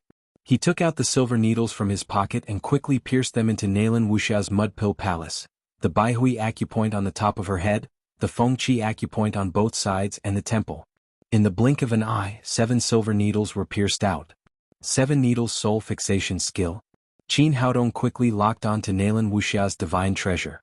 This was the best way to prevent the demonic seed from possessing her. As long as it was hidden, the spirit in the demonic seed could not complete the possession.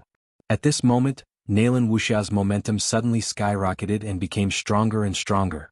The cultivation in her body broke through the bottleneck one after another under the continuous release of the demonic seed's genuine essence.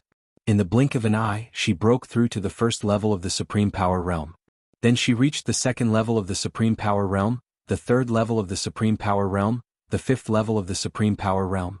In less than half an hour, she had reached the 9th level of the Supreme Power Realm. You're tuning in to the Han Li's Wuxia Adventures YouTube channel. We're so grateful for your support, and don't forget to subscribe to join us on this incredible journey through captivating stories. Your generosity through donations truly makes a world of difference, as it's the primary source of revenue that allows me to expand and enhance this channel for you. Thank you from the bottom of my heart for being a part of this adventure.